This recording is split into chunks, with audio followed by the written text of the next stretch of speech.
an amazing season. And so's Norway. I mean, and so's Norway, yeah. Yeah, they're I don't think they're in the top 5. Now that you mention it, you're probably right. If you look at the leaderboard, the Ukraine, Croatia, all far superior to the United States. You do have to look over the long haul, right? Any one tournament, random things can happen, but it's 2 tournaments in a row with no Americans in the top 8 after 49 in a row that all did have Americans. Yeah, it's interesting that I think as we watch over time, what we're seeing is the world like slowly caught up and probably has passed the U.S. Yeah, and that there's a long time where, for example, 95 Worlds, in which was the first time we had a team competition. Right. So the U.S. team was Mark Justice, Henry Stern, Mike Long, and Pete Lyer. The team average was the cutoff for the top 8. You know what I'm saying? It was. I mean, they were fighting for second, like way into the tournament, like they're all figuring out who's going to be second. Yeah. That was the big competition. And Flash now, where the U.S. came in 21st. Yeah, they finished up 20th. So they were 21st. they were just 21st. off the board, big board. It's actually kind of a power vacuum at the top of U.S. Magic. I mean, in addition to the fact that the rest of the world is caught up, I think the Americans, there hasn't really been a star that's evolved lately. I mean, you've got a lot of guys who were really good 3-4 years ago. Yeah. And, I mean, they're still having fun hanging out. I mean, and I think it's great that the Pro Tour is the kind of place where people were happy to play just to hang out. Mm-hmm. But at the same time, I mean, Eugene Harvey's playing some pretty good Magic. You've had some results, but there really isn't anybody making that run at Player of the Year. I mean, none of the contenders were American this year. You had 4 contenders really made a run at it at the end. So, for those of you out there at home, there's a power vacuum at the top of U.S. Magic. And if somebody wants to get their game together. Good. There's a real Especially opportunity. me. I think there is a real opportunity for somebody to burst onto the scene. There's a lot of money to be run at American events right now. Yeah. So the other interesting thing for me is we're in a weird situation as the people who make Magic of sort of like a lot of people seem to think like we know what's going to happen when we make it, and the answer is the way I like to describe it is we're tool makers. We make tools. Yeah. And if we make a hammer, okay, probably people will hammer nails with it, but every once in a while they find other uses for it that we never think of because we're not. It's not like when we make cards that we know exactly how to use them. Like we equipping Skull Clamp to a 1 toughness creature. Never thought of that. Didn't realize how good it was. It's draw 2 cards, 1 mana. Yeah, it was better than we thought. It was equipment bequeathal. How good's bequeathal? Bequeathal was terrible. It was indeed supposed to be equipment bequeathal. So anyway, no, I love coming to like sort of the big events and seeing how things get used. Right. And for example, one of the gunslinging decks I was playing this weekend. One of the less goofy decks was what's it called? The Beacon Creation. The Beacon Fecundity Blasting Station. Yeah. Craziness. Which, by the way, I would call Creation Station. But anyway, I was playing that deck a bunch this weekend, and that thing's kind of fun. That's got some power behind it. It's pretty fun. And I'm just trying to figure out how to use it. And it was. I love a deck where Wood Elves is good. Oh yes. Yeah, at U.S. Nationals this year, Wood Elves was just like an absolute power card. Yes. It was just really amusing. The white-green control decks couldn't beat the Alpha Nail decks primarily because of Wood Elf. It's true. So how do you feel about the Kamigawa coming up? Championship Kamigawa. I'm excited. The reaction's been great. I mean, one of the things that's interesting is I think in R&D we definitely have a spectrum from sort of I'll say Randy's more on the spiky tournament side. I'm a little more on the sort of flavor, Johnny Timmy-ish side. And I love flavor. I mean, I come from a writing background, so I think it's really, really What cool. show did you write for, Mark? Is that on the Rosewater Bingo Square? Yeah. That's on my Bingo Square. Well, Rosewater Bingo hasn't been invented yet, so. So basically, I like a lot that we took a flavor sort of attitude and sort of like we used that as impetus for design. Mm-hmm. So one of the things that's very neat, I mean, obviously this isn't all out yet, but will be soon, is a lot of the mechanics really came to life trying to inhabit some element of what was going on. And I think like in Mirrored and Block, it's all about how do you make artifacts matter. It's a very different world of how do you make Japanese mythology matter. That's a very different mindset. And like I said, there's a lot of cool stuff. There's a lot of very neat, interesting cards. Like Time Stop. I think Time Stop. That card is so cool. And by the way, I'm a huge fan of the templating in Time Stop. I love any card that can have 3 words of rule text and 42 words of reminder text. End the turn. That's it. Done. If you want to read more, read more. That's all you need to know. Turn ends. So, and I think as people will see, I mean, obviously they haven't seen all the cards yet, but there's a lot of cool stuff going on. You can have like lethal damage in the stack. You're just like, meh. Oh, by the way, I've been trying to get a Rat Lord in Magic for freaking 8 years. 8 years it took me to get a Rat Lord in Magic. But finally, he's there, so. All you rat lovers out there, you better start using him. It took me so. Here's a little side note, by the way, that the earliest Rat Lord I ever made was the mechanic that later became Rebels. Sweet. Keep me updated. Originally, the Rat Lord Was went it and got like Pied Piper rats, or something? Yeah, it's called Pied Piper, and got rats out of your deck. That's what it did. But And look what that did. So what will come of this Rat Lord? The art for the set has turned out awesome too. I think that's Every Oh, yes. card I've seen has just been beautiful. It's been amazing. Yeah, I think the creative team did an amazing job. I think they really, I think they do an amazing job all the time. I think Mirrodin did a very good job, but I think that this set, they really shine. I think the mechanics are cool, but I think for the first time ever, the creative elements trump everything else. They're the coolest thing in it, and I think that's really neat. Sure. Cool. Sounds good. So. Well, thanks for sitting down with us, Mark. Oh, you're welcome. Certainly glad to talk to you. We'll let you go back out and enjoy your gunslinging or whatever else you're going to do with this week. Probably going to watch the finals, knowing you. Who's your pick? Who's your pick before you go? Who's my pick? Just because I'm going to pick Paquette. Because no one else will, I'll pick Paquette. Somehow, we always get in situations where one player's like, I can't possibly win. The conventional wisdom is this deck has to win. Yep. And then I'm surprised how often that, the deck that, can't possibly lose somehow manages a place to win. Germany or Belgium? Germany. Germany? I'm not being the underdog in that one. All right. Well, thanks for talking to us. Oh, no problem. See you around. Have a good day. Okay. Your picks? I'd have to agree with Mark on Germany, and I have to disagree with him on Paquette. I definitely think what is it? Mountain. Like I N-O-W. can't do it. I can't. T-E-N. Please, American players, make top 8 so I can pronounce names. Maybe the Dutch players will go to Beg bed. of you. Maybe all the Dutch people posting on the message boards will go to sleep. It rhymes with mountain. How about that? Yeah, I'm going to forget, I'm sure. Anyway, we're just about ready for the team finals now. The players are sitting down at their tables. They're done building their decks. They're shuffling them up, and we'll be bringing you coverage of national champion Torben Tweefel versus national champion Vincent Lemoine. So stay tuned. We will be back in 15 seconds with coverage of the Magic the Gathering World Team Championships.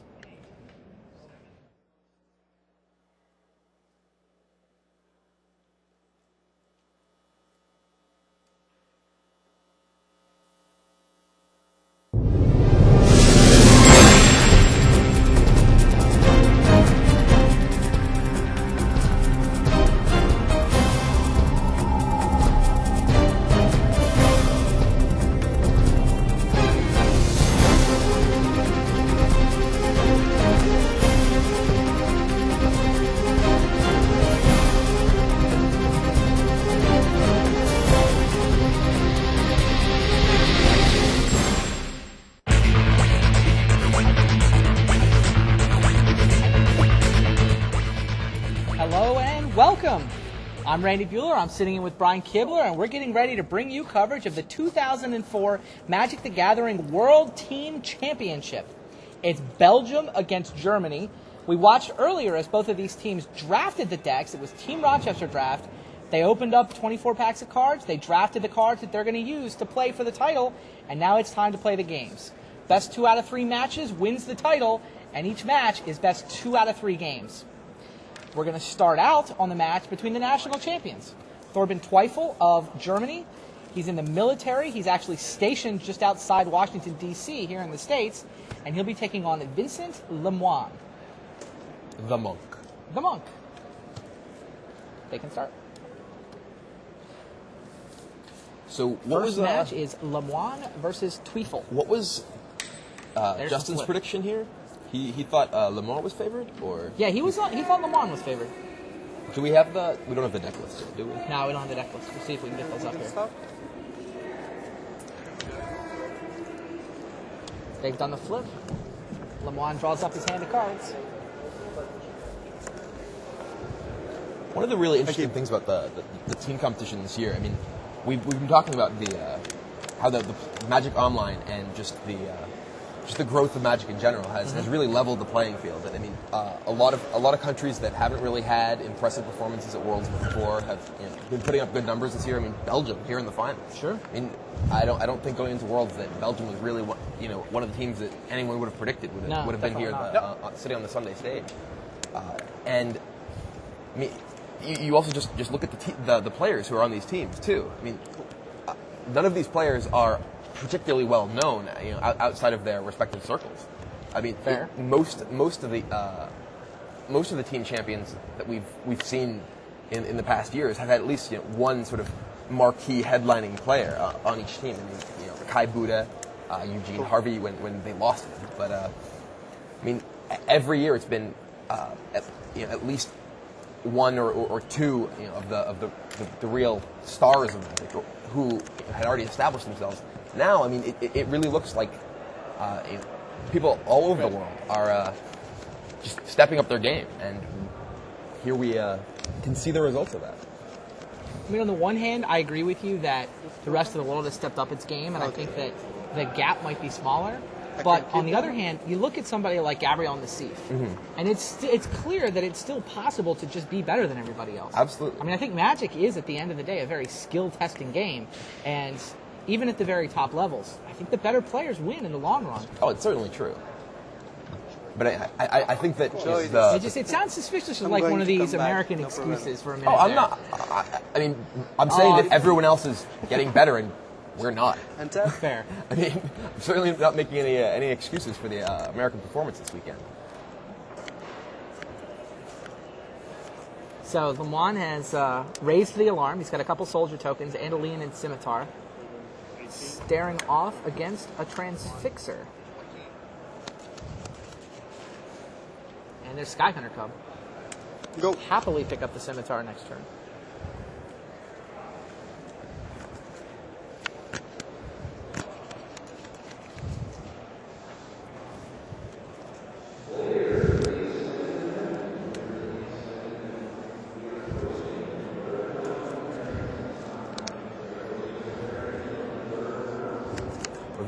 This is the opening that was pretty much the reason that Justin Gary felt that Lemoine had the advantage in this matchup. That he has the aggressive deck that can really come out quickly, and I mean he's already gotten in some early damage with his raised token, and that Skyhunter Cub is probably going to take some pretty significant chunks out of Twice's life throw. Yeah, but I want to take notes. I cannot take notes. I cannot take notes. You know what you can. Keep it on that side of the table. Yeah.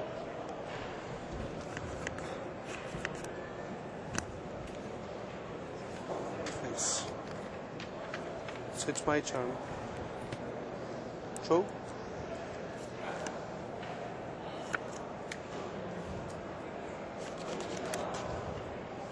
Did these countries share a flag designer back in the day?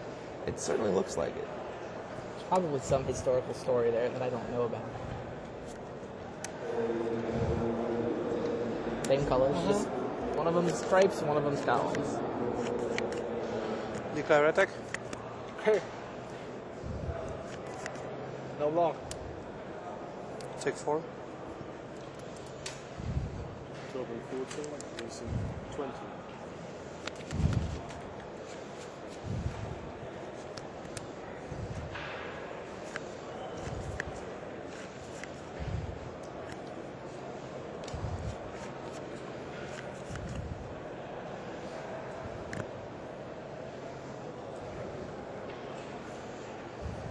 Any updates on the other games?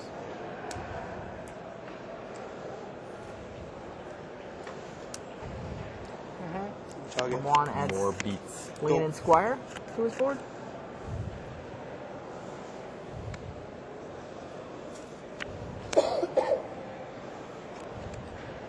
Definitely the more aggressive player so far. Keep trying to turn to the boards to find questions to answer, but the posts are going up so fast it's hard for me to keep up.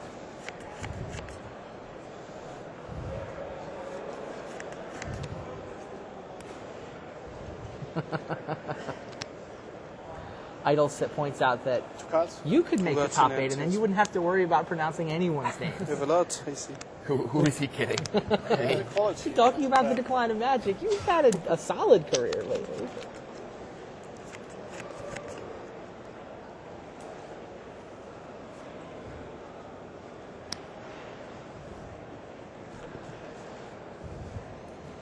Sure.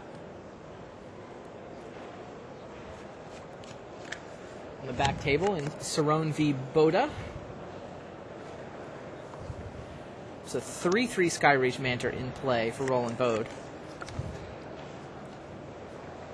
Engineered Explosives took out the Pentad Prism and the Tangle Asp that Jeffrey Cerrone had played. So still pretty early there, but a 3/3 flyer for Roland Bode.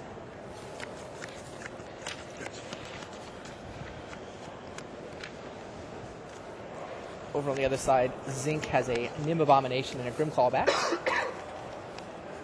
Facing off against a Spire Golem and a Flesh Grafter. Still pretty early in both teams. Randy makes an excellent parrot. Three cards. Three.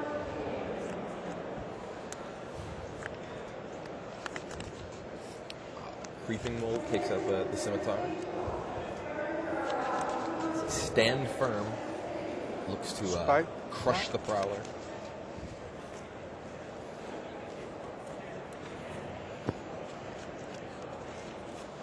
Yeah, that Cub's been getting the job done. Cub flew over, so 3/3 for a while. Even without its Scimitar, he's still going to take down a Prowler thanks to Stanford. Scrying is so good. Yeah? You like scrying? Every time I scry in limited, I'm just so happy. It's an Aaron Forsyth mechanic. Aaron is the man. From each. 12. Although he didn't manage to convince Tweefel John falls Finkel down to to play his 12. green-blue cowardice deck for World. Aaron he's sort of a multi-threat. What do they call in baseball? He's got 5-tool threat or full-tool threat. He can play the spike You really game. shouldn't ask me about baseball. Sorry. He can play the competitive game. You know, he can sort of fine-tune a mechanic to let the pros make all the decisions they want to make, like Scry. At the same time, he can build the goofy casual decks that, you know, make Rosewater giggle while he's gunslinging. It's really funny watching Mark type. He actually has hunted packs. It's amazing. Rosewater may or may not be on a laptop about 10 feet away from our commentary booth. When I was in Maryland, staying with William Jensen and Company, Neil Reeves was there. He actually couldn't use my laptop because some of the letters on the keyboard were worn off, so he didn't know where the letters were. he had to hunt and peck, you know, so badly that he actually, you know, was like, I can't type, can't see the letters. And there is a Bola. Yep, Lemoine uses Lean and Bola to tap down the Transfixer. So his board is Squire, Soldier Token, Bola, and then a Graveyard. 9. Meanwhile, Arrows on the other side took down the Skyhunter Cub finally. Just in time with that Bola coming in. Tweefel still down to 9 from this attack. Go. And Lean and Bola is going to make it awfully hard. Plus now there's a Battle Mage. Battle Mage is so awesome. Tweefel's board is Infused Arrows with 1 counter left on it, plus an Auriok Transfixer, and then some land. People on the board were wondering why Lemoine wasn't allowed to take notes. He actually is allowed to take notes. We just wanted him to have his notes on the left-hand side of the board so that it wouldn't be blocking the camera view of his cards. Sort of messed up the whole board here. The national flags. We didn't leave a spot for the national flags on the board, so everything's off. The graveyards are on the bottom of the screen. It's chaos. It's pandemonium. Cats It's like and Chris dogs Benefeld living playing. together. Chris Bennett, or Trevor Blackwell, that was the one who was frightened and confused by our crazy feature match area. When was this? I don't remember. Well, Trevor Blackwell was on camera a couple times. He just could not play within the lines. It's like the kid in kindergarten who couldn't color between the lines. Somehow that doesn't surprise me about Trevor. Clear, take us. Now, Trevor Blackwell, that's when American Magic was at its finest. Yeah. Lemoine continuing to Trevor frustrate actually went 06 Tweefel. on the first day of Worlds that year, and then they won anyway. And they still won the team title. Tweefel uses his bola to tap the transfixer again. Tweefel did arrest the Battle Mage, so that helps. He's still facing down 4 power with shape. essentially no blockers. And he's far, far behind in life. He doesn't really have much of a board position either. Lamont decides not to bother with the bola, sends 4 power across. Sure. Tweefel just takes it. Doesn't want to waste that last arrow token on a mere soldier token. That'll drop Tweefel to 5.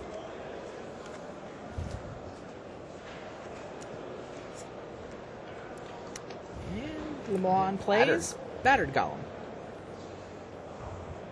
Battered Golem's a rare sight in a white deck.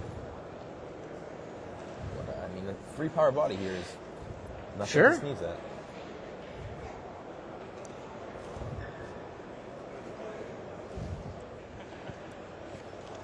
Go.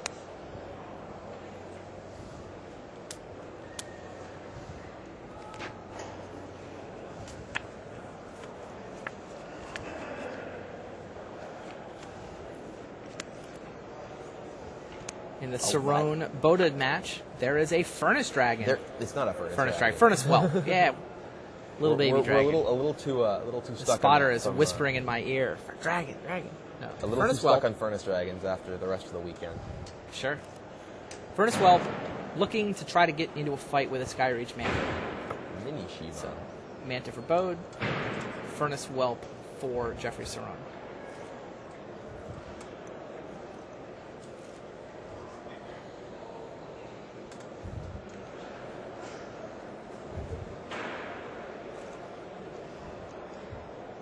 Cards? It's funny, we were interviewing the world's individual finalists and was hearing about what they were doing before they came up to get interviewed.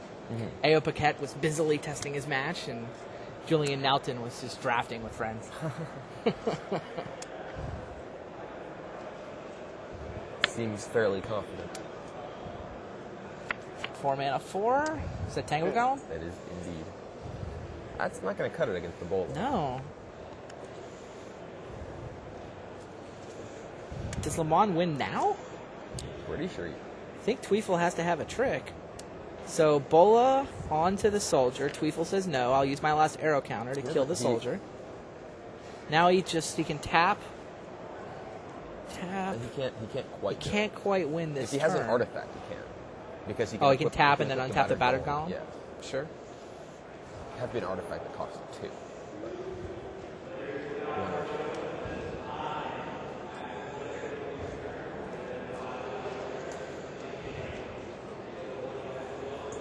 Oh, and it looks like Roland Boda just won his game. We'll try to get some information from Justin Gary, find out how it happened. I think it somehow involved a Gush and Psychotalk. Tell me when we can go to Justin.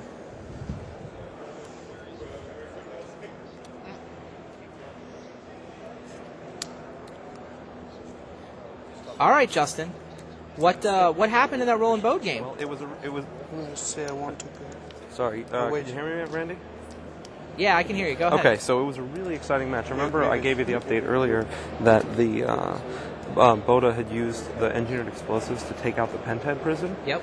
And what that did was it locked the bringer in Cerrone's hand. He had the bringer, he couldn't play it. Now he drew both his Darksteel Ingot and his Bauble as well. He drew and he still couldn't bring out the bringer. As I said, he's got 3 mana fixtures, but really it's only the Pentad prison that can give him enough to get a bringer out there. Wow. In addition, he also had his duplicate in hand, but Boda had the Mastermind out, which basically made duplicate useless. And then he ended up winning it by Essence Raiding away the Furnace Dragon, attacking with the Skyreach Manta, using Baton of Courage on it, using the Mastermind to pick up the Baton of Courage, replay the Baton of Courage, pump it again, hit him for 9 and kill him. Wow. So that's sort of like Gush. And meanwhile, Vincent Lemoine just did exactly what Brian Kibler thought he was going to do. He had an artifact in his hand, so he put Bola onto the Battered Golem, tapped something, it was a headdress, untapped the Battered Golem, and was able to attack for 5. So game 1 goes to Vincent Lemoine. Yes, they can continue. I got it. So how about that? Quick game for Vincent Lemoine. Belgium wins a game, but Roland Bode has won a game for Germany. Vincent Lemoine, his deck looked better there. I mean, As much as Kai was saying that the dismantle pick was very important, you know, keeping a way to deal with mantas out of Jeffrey Soren's deck. That Bola just completely dominated And that we game. already play in Antwerp. Anvers. Tweefel's We deck already just played really together in cannot Anvers. deal with a Bola, it seems. Oh yeah, If you front do table's fine. remember, Actually, can we you go to make 2-2 table on in the left? Anvers. Let's do a live check-in. So 2 games, ones have ended, and we'll see if we can get an angle on what's going on with Sebastian Zink and the 3rd game in the finals. Yep, there you look at it. Sebastian Zink is on the right of your screen. Ramos Di Fonseca is on the left, a Belgian team member, and they're still in game 1. Looks like Zink has got a Grimclaw bats, creatures on both sides. I'll get an update from Justin as soon as possible about what's going on down there.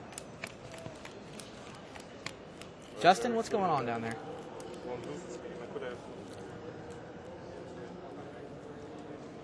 10-10 on life totals. There's been a lot of passion back and forth with the clubhouse inspired all this response to the game. I think that the consumer spirit Yep, Consume Spirit took out a Neurox spy. Pretty even battle between Sebastian Zink and Ramos Di Fonseca. We will definitely keep you updated on what goes on there. Anything awesome going on in the message boards? Anything awesome going on in the message boards.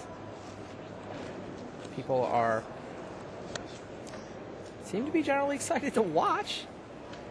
Yeah, I see CGR is noticing they're keeping the camel on the table more. Yeah, we read the message boards. You guys wanted to see more gameplay, so we're showing you more gameplay.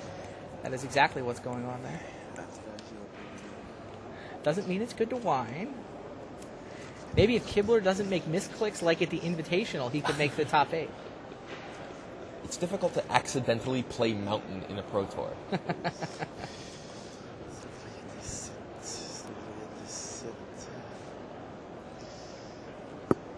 Ramos Di Fonseca is staring intently. Looks like a pretty key attack phase.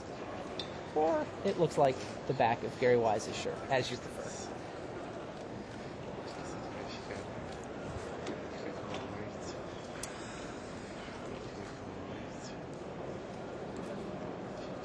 Zink stares over at the other side.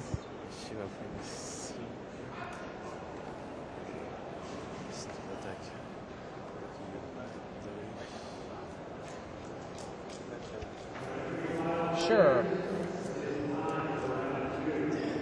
So there's the attack that Di Fonseca was trying to figure out. Spire Golem and what's the other guy? Synod Centurion. Synod Centurion go into the red zone. Leaves back to Fleshcrafter and the Arcbound Stinger.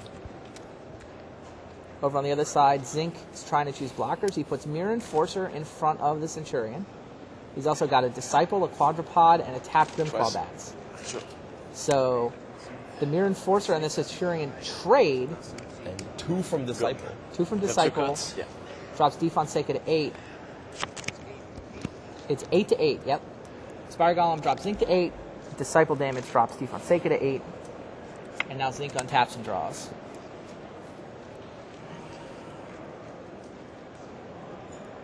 Oh, wow. Meanwhile, Roland Bode just went turn 2 Engineer, turn 3 4/4 Skyreach Manta. Neat. It's pretty good. Justin Gary's down on the floor. I told you. Makes sense. Mantas are quite large. Non. Ok. Les écrans sont.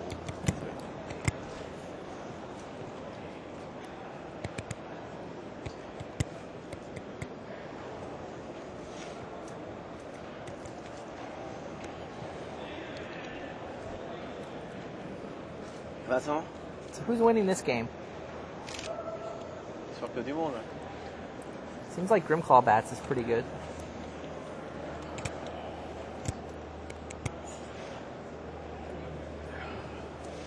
Neat. Tim Aiton actually wrote an interesting draft article. I believe this past week, actually. Okay. That he discussed the most underrated cards in Mirrored and Block Draft, and one of his top choices was Grimclaw Bats. And while most people, people agree that think it's Grimclaw good. Bats is really good, I think actually it's much better than people even give it credit for. Interesting. It's just so amazing in all kinds of matchups. It can completely dominate boards against white decks, any sort of flying deck. I've loved Grimclaw Bats for forever. And I think it's certainly the best black common overall. So.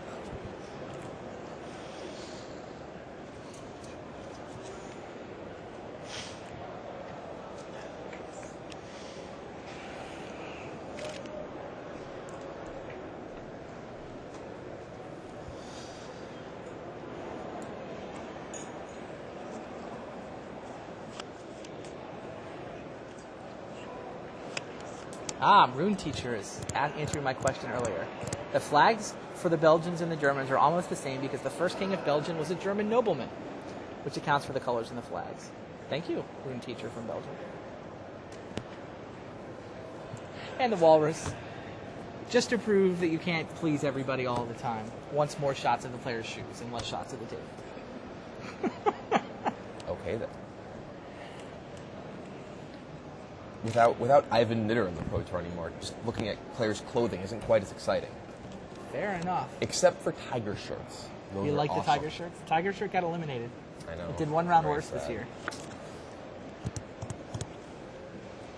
Fonseca just waiting for Zink to decide what to attack with.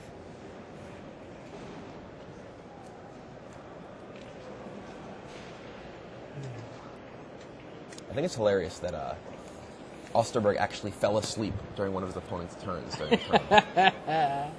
He was having trouble sleeping this week. Apparently. Saw him. He looked exhausted by the end of the weekend. End of the week. I feel his pain. It's a grind. Worlds is grueling. Oh, absolutely. It's so long.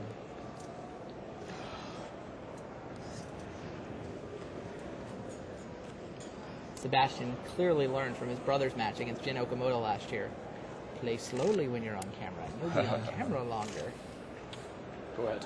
Nim replica, go. So no attack. He leaves open Grimclaw Bats and 3 swamps. Is it 3 or 4? I think the 4th one's a forest. A forest? He has forest in his deck? All swamps. Yeah, that would make sense. Sometimes they have trees in the swamps. I get confused. That was the worst excuse of all time.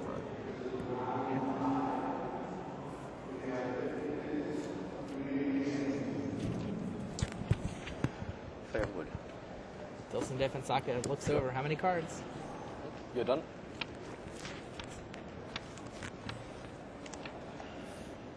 Wow. Jeffrey Cerrone has only managed 2 spells in his game against Roland Bode. Both of them bears. How is he not dead to a 4/4 Manta? I don't think it's not going to last much longer from the sound of it. So that match was expected to be a blowout, and it may be exactly the blowout the Germans were hoping for. On table Bringers one, are so big. on table one, Vincent Lemoine's got his Battle Mage again. He's got his Prowler again. Still kind of early, but Lemoine maybe has slightly better board. And the Mystic comes down. Is it Mystic or Anchorite for Tweefel? That is Mystic. Yeah, so Tweefel has a Mystic. Could be a long one, but both players have Getting reasonable mired draws. down.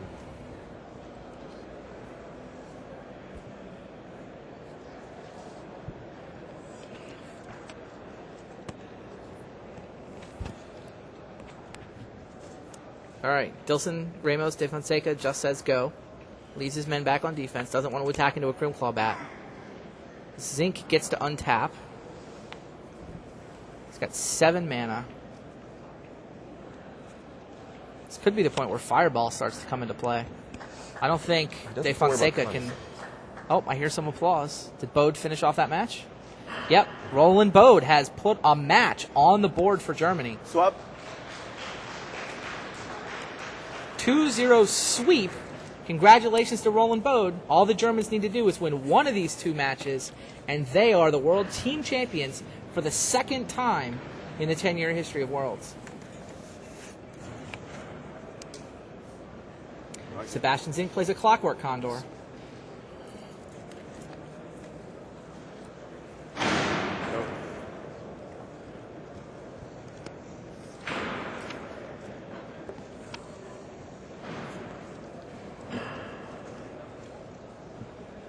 Yeah, I think both players just sitting here has to favor the German. Sebastian Zink has got a Fireball in his deck, so, and his opponent's only on 8. The longer he gets to sit here, the more likely he is to draw into that powerful X-Spell and just end the game. Hadouken.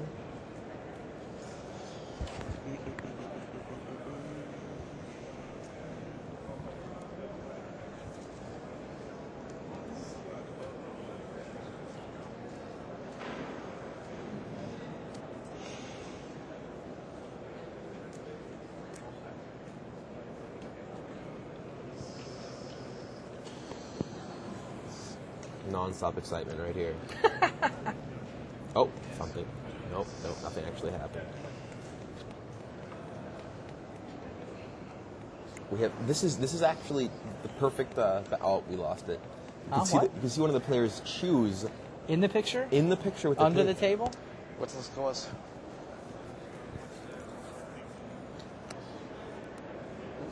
I've won on the one, I think. My guy won? Yeah.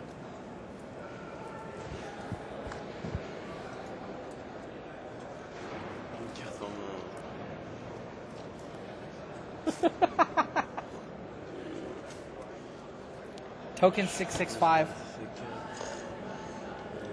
Token 665 wants to know which is the oldest of the Zink brothers. They are twins, so I don't know which one of them is. One of them is seconds older than the other one. I think Sebastian is the older one. Sebastian, I think that's right. Remember I heard that. Sebastian's seconds older than his brother.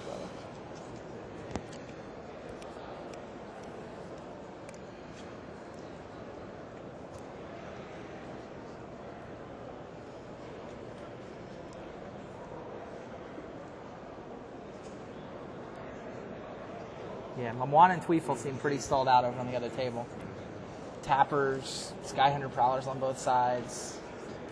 Pretty bogged down. We'll definitely get you more coverage of that match, but meanwhile, we're trying to see how this game one turns out between Zink and Ramos de Fonseca.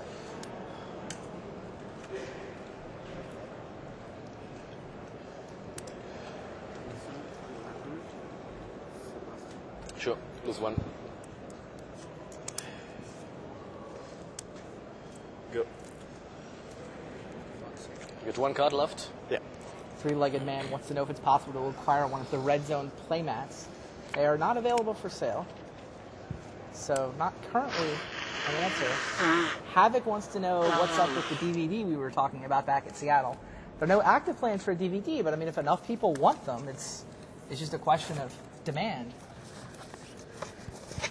I demand it. You demand it? Yes. Not exactly what that I would meant. that would mean that there would be if it was all the finals final matches, that would mean that there'd be a product on the market in which I'm actually featured in every single segment. So I mean it's got to be a good product, right? Why is that? Because you invented the Red Zone? No. I'm saying that the DVDs. Oh, the DVDs. Sorry. My scintillating commentary would grace the. I don't know. And now we have that Christian, was scintillating, wasn't it? We have Christian Ambold actually asking us to talk about ourselves. We get a perfect excuse. Everybody's talking about how Kibler never makes top 8. What's the best result he's actually done? Well, my best Pro Tour result was third place in Pro Tour Chicago in 2000, and someone just got bingo, I'm sure. Daniel Zink plays. Phil with Fright. Phil with Fright, trying to clear his opponent's hand. Yep.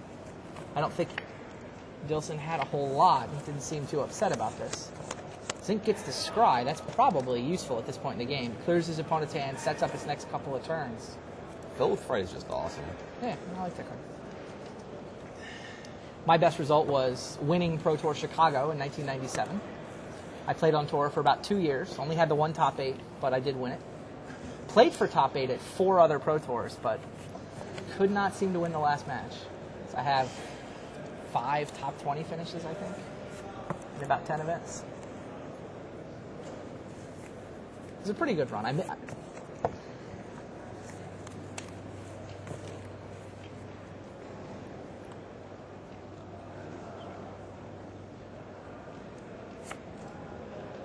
Watercliff has thanked us for the review of the Canada-USA game from ESPN.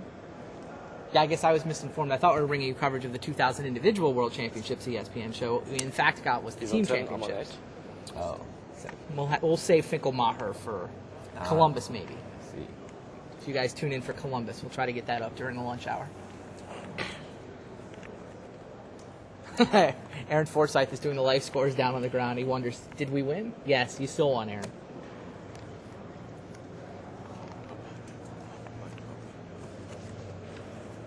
I think that game or that team finals actually had probably the best one-liner in all of Pro Tour history that I can remember. Good. Well, before we get to that, Sebastian Zink is actually attacking. Nim Replica and Grimclaw bats head into the red zone.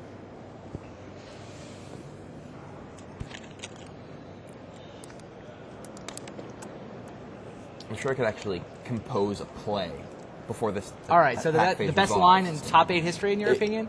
I think it absolutely has to be Finkel versus Fuller. Finkel versus Fuller, U.S. champion versus Canadian champion. The U.S. Versus Canada in the team finals, when the two had been trash talking all match. Yep. And at one point, John gets he gets quiet and he's sitting there thinking, and Fuller Fuller has a pretty good board position and he's feeling confident. He's like, "Not so talkative now, are you, John?" And John's reply was just, "I'm just deciding how I want to kill you." That was quite the line.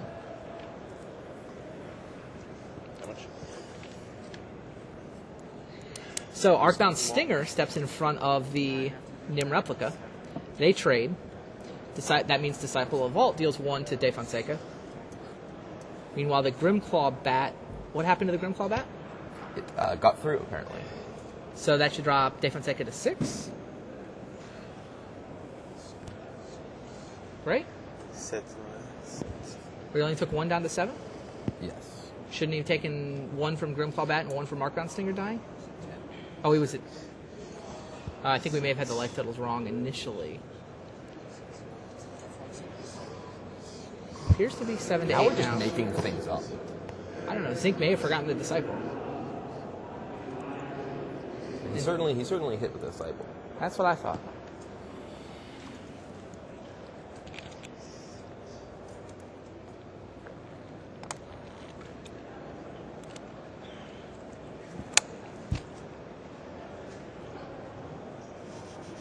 The avocado wants to know if you like avocados. I do not like avocados. I am not particularly fond of them. Although avocado is pretty good in sushi.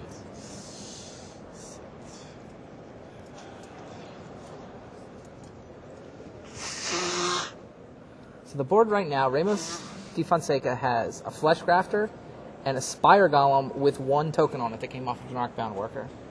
His opponent has Mere Quadrupod, Disciple of the Vault, and Grimclaw bats.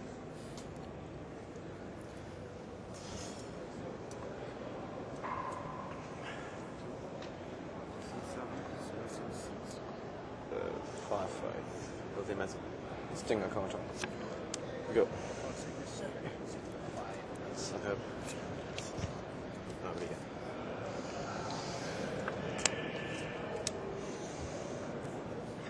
You're on 6 right. Apparently that There's the Fireball. Oh, there it is. Sebastian Zink. Fireball. Fireball for the win. Non, j'ai perdu.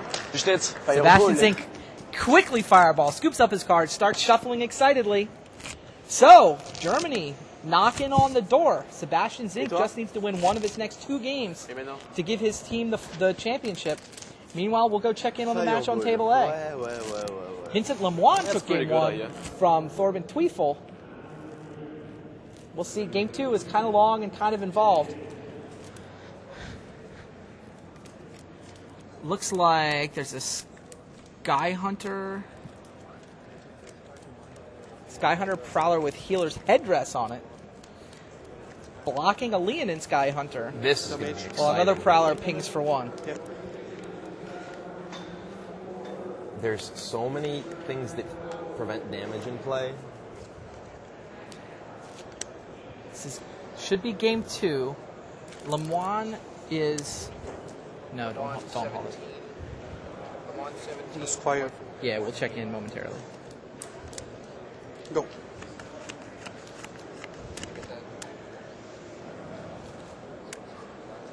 I wish one of these players had a blinding beam.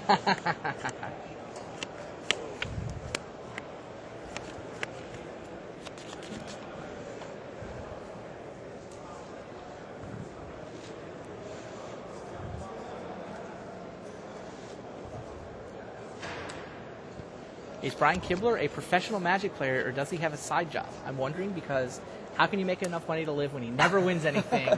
If he does have a side job, what is it? That's what Idol is. I actually am a professional card player. Sure. Good. And sometimes I am broke. Okay. But sometimes, it's a nice life. When the big checks start coming in, You have gotten the occasional big check. it's true. Attacking phase. You're no longer doing the editing Brainburst gig? I'm currently not editing Brainburst. I mean, a lot of pro Magic players do supplement their income by writing about the game, right? Yes. I spent the past month staying with William Jensen and Matt Lindy and company in Maryland, and I used that time preparing for events and Can I get decided that I wanted to focus on that rather than worrying about daily deadlines and such. That's actually one of the great things about being a professional gamer is that you actually have no But keep the schedule contract that you have to because- conform to, from other people imposing upon you. Makes sense? It does lead to strange sleep schedules. go? I can imagine. Might become big, huh? Keep me updated on Zinc. We'll go there I don't because think this it's is a going good to last idea. forever. Lamont at 17, Torben Tweefel at 14, and the board is bogged down. Leonin Skyhunter, Prowler, Acolyte. There's a Squire with a Scimitar. There's a Battle Mage, and what's the thing with all the counters that just came down? Clockwork Vorak. I guess that's got some potential to break things up eventually. Well, I mean, there is a Mystic in play on the other side. The other side of the board is from the top down. That's a Mystic, a Sylvak Explorer, or no, Anchorite and a Mystic and an Explorer. It's a Prowler, and what's wearing the headdress? Prowler. It's And the Prowler wearing the there's headdress. Tangle Golem. And there's a Tangle Golem. Hanging And the out with Tel'Gelot's Tel'Gelot's Chosen just under it, as if equipping it. So With lots an and lots of artifact creature creatures. With a protection from artifact creature. Seems somehow illegal. Lamont did not get off to nearly the busty start that he had in the previous game.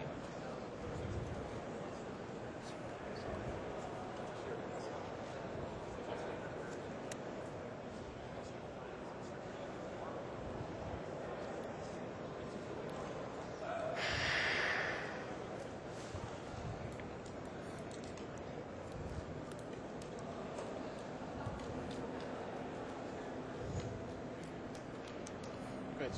Is Tweefel favored by the bogged down game, or Lamont? Tweefel's deck seems to have a lot more late game with the Anchorite and the Mystic. I mean, other than the Bola, Lamont doesn't really have much to break through a stalemate. I mean, Particular attack? Battle Mage certainly is effective, at breaking through this sort of thing. But I mean, against an Anchorite and a headdress, I mean, he's just not going to do damage ever. Has the other game started yet, Justin? I'm headed as soon as it starts. All right. Tweefel taps Battle Mage with his Mystic.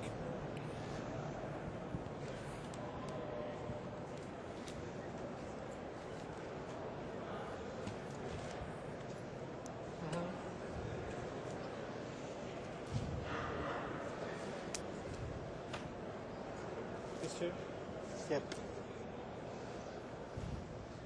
Catfish wants to know where all the pro players get all the expensive cards. Jens, Chromox, Glivervoid, Ravager, etc. What's your source for cards? Well, being the high roller that I am, Uh-huh. I just Stick damage? cash in some of my bling. Actually, I tend to just borrow cards for most events. One of my From roommates, dealers or friends? well, or? one of my roommates actually happens to be probably the single largest individual card owner in the world or something of that sort. Okay. So he tends to keep me supplied with cards when I need them. And when it comes to it, I have a lot of friends who come to every event who I can borrow cards from, or if it really comes down to it, I can just buy them from dealers at the event. They do tend to be pretty expensive if you just come to the event and buy singles from dealers. I think some like uncommons were selling for like $5 or $6. Well, yeah, if there's a run on something, the deal Yeah, will, like of a course, relic hike the barrier, prices. for instance, Oh, over sure, this I'll weekend. bet. It was selling for astronomical prices. I remember back when I was playing, I found that I drafted so much, I would just find that I had 4 copies of most of the power cards, Yeah. just going through so many drafts. I mean, I guess that probably With Magic Online now, though. most people draft on Magic Yeah. Online, so they don't end up accumulating quite as many paper cards. But lots of us just drafted enough that you'd get the cards. I mean, maybe not the day the set came out. My single didn't take individual long. largest supplier of cards, though, is probably Josh Rabbit. Is that right? He's actually just handed me my deck at Nationals the past 2 years. Nice. Daniel Zink has taken a mulligan in that other match, so My turn. Germany knocking on the door, but Zink going down to 6 cards.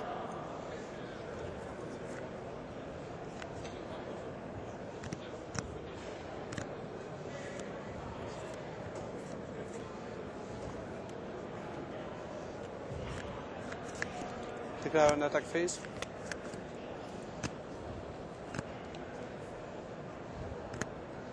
Ninja X wants to know if you get paid for doing commentary, if you're doing it just to keep them happy. I do receive some form of compensation, but I really just enjoy doing the commentary and It's a fun gig. yeah, it's really cool. You know, I even come out here early in the morning with very little to no sleep sometimes.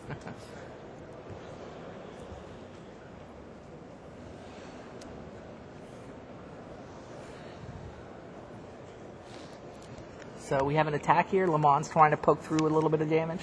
Damage. Looks like his Prowler's going to get through. His Sky Hunter is going to get blocked. Well, that was productive. Did he get through for a point, or no? The headdress stopped the point. Nothing Anchorite stopped is the point. happening ever. How long ago did he play that Clockwork Vorak? It's only got 5 counters on it. Wasn't it like 3 turns ago? 4 I turns think ago? so. Yeah, Should he's be had like 30-30. He's gotten 1 counter in 4 turns. Thought that was the way he was finally going to break through, but he has to remember to put counters on it if he's going to break through. Cool. Alternately, he can create a giant Sky Hunter Prowler.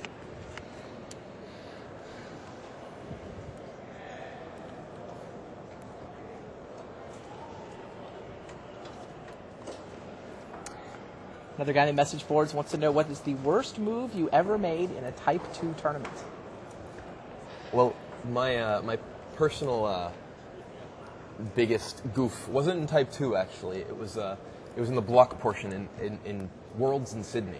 Okay. When I was actually playing in the last round, or the second to last round, for top 8 against future world champion Carlos Romao. And I had Mirari in play and cast what would be a game-winning Haunting Echoes on Carlos. Oh, Simply right. Just I remember this now. Didn't Mirari it for no Forgot to reason. Mirari it. I Mirari'd literally every spell I'd cast. Did that up to cost you top point. 8? If I had won that, I would have won that game. Right, And right. If I had won one of the next 2 games, I would have made top 8. Wow. So yeah, that's my biggest blunder. Forgot to Mirari a Haunting Echoes. Because then he wound up countering it, right? Yeah, he enveloped it, and he wouldn't have been able to counter it. if Envelop I'd, both copies. Yeah, he wouldn't have been able to counter both copies if I had Mirari'd it. Meanwhile, Torben Teufel came up with an arrest, so that'll shut down Le Mans Battle Mage. Declare an attack phase. And Le Mans missed another Vorak counter. Still just 5 counters on a Clockwork Vorak. Wow.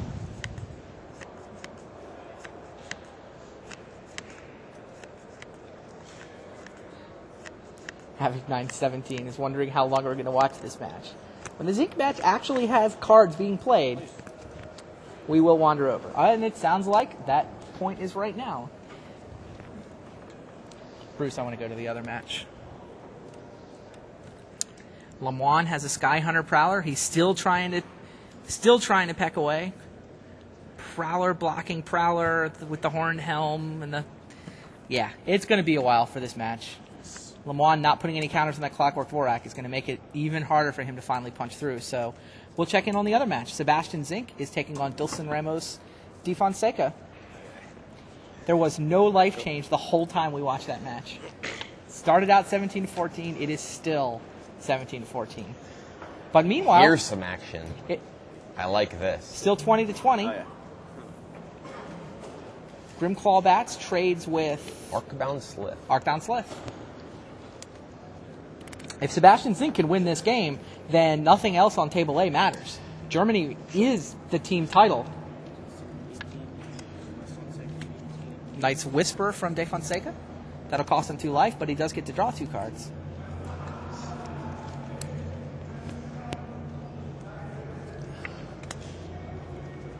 Califen points out why we had the life total wrong in the last game. We forgot about an essence drain.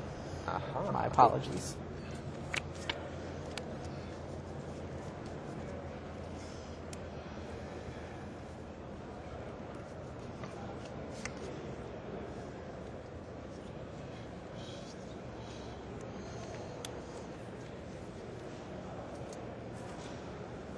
Stop the presses.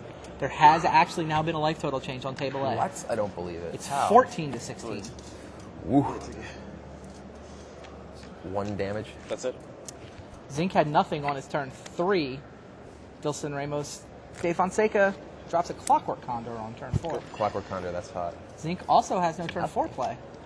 He hasn't. What is he? He's done turn 2 Grimclaw bats and nothing else.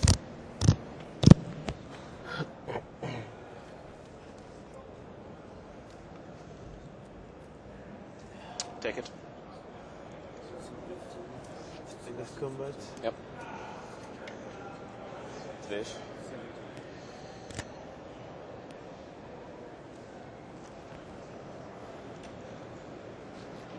Condor beats over for 3. That'll drop Zink to 17. What the? Goo. That is a... Is that Greater Harvester? Yeah. Sure. That's the Zink worst says- possible card for Zink. Sure. Greater Harvester, no problem. Excuse me while I top deck an answer. That being...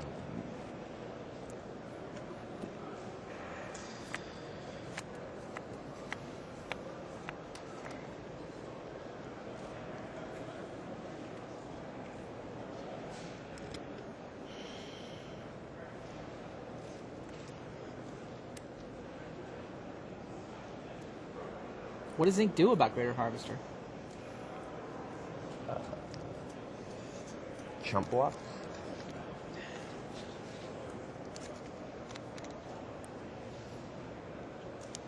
This is where Zink really wants the nuisance engine. Nice. Yeah. Well, Big or a mere quads. quadrupod. Big quads. We still have a camera tuned to the overhead shot on table A. It's crazy how many cards are in play. There's 18 cards on Vincent Lemoine's side of the board, plus 4 charge counters. There should be about 10 charge counters. The other side of the board has 16 still has 5 cards on in it. play. Yeah, it still He just hasn't added a counter in a month. No, he remembered the first turn, and he hasn't remembered since. Take it. And Dilson Ramos de Fonseca trying to help Belgium out. Greater Harvester smashes over in Sebastian Zink, just takes it. He's forced to sacrifice 2 lands, and he also takes a healthy chunk of damage. 2 from the Condor, plus the Harvester hit. That'll drop Zink to 10. And it'll drop him to 3 lands? 3 lands.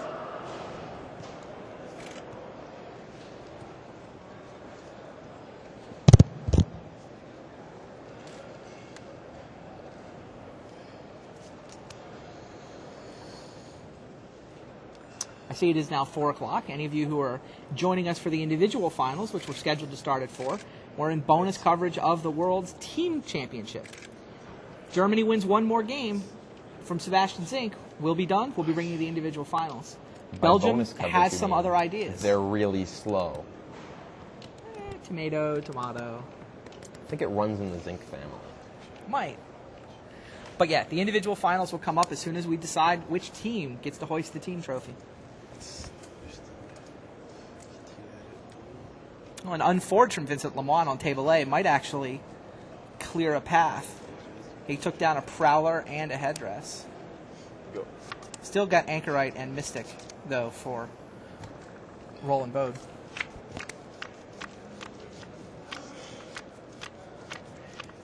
Ebony Drake. Yeah, De Fonseca adds an Ebony Drake to his board. Ebony Drake, Greater Harvester, and 1/1 Clockwork Condor facing off This is against shaping up to be Mere the Quadrupod. one game in which the caster of Ebony Drake will ever win.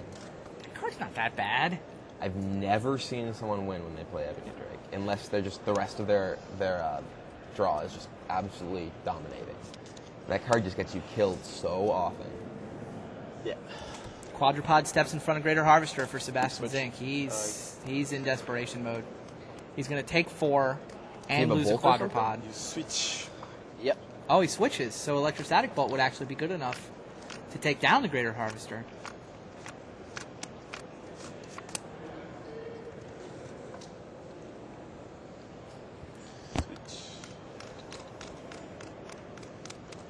Dave Fonseca takes some time to see if he's got any answers to this. I think he sees it coming.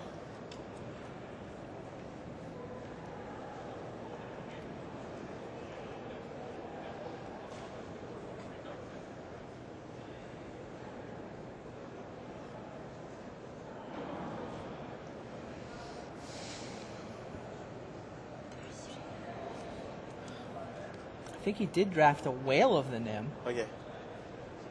That could be fun. Damage. Damage. All right, he lets damage happen. Quadrupod dies, but it did deal 4 to the Harvester. Yep. Zink falls to 6. And the Condor dies.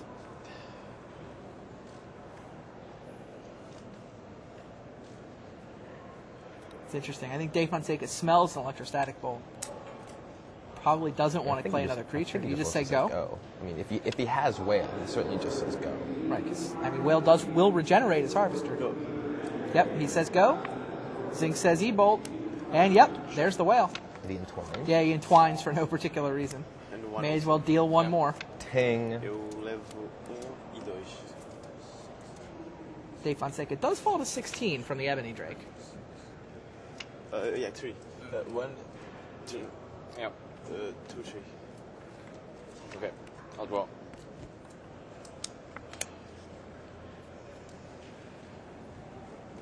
Six. Oh, meanwhile, Vincent Lemoine is putting counters on Clockwork Vorak. Huzzah! And Sebastian Zink soups him up. Game 2, Greater Harvester. Belgium and Germany even there now. Dave Fonseca has taken game 2. Belgian crowd lets him hear it. They're happy. T'es chaud ou pas? Ouais? Comme Bernardo avait dit ou quoi? C'est moi qui gagne le dernier match? Sebastian Zink could have had a Bola. Leonin Bola would have gotten the job done there. Yes, Bola's please. pretty nice against Harvester. Yeah, Bola would have shut down the Harvester, but what was it Sebastian Zink drafted instead? Dismantle. Dismantle, that's right. Whoa, back on table A. Vincent Lemoine is sending a big Vorak into the red zone. 1, 2, 3, 4, 6 counters on it. It should be about 12. Yeah, 7 counters, and it should be about 12. You're right. Finally remembered it. Was it in time? And it gets purged. Oh, it gets purged. Wow. All right, so nothing's happening here, so let's look at the form. Is there really nothing happening? I mean, there's a bunch of plains and forests in Mage. play, and things that prevent Take damage. damage. To me. Idol is confused by all the 13? tournament names. How does the Pro Tour work with the Grand Prix and the qualifiers and the this and the that? All the tourney names.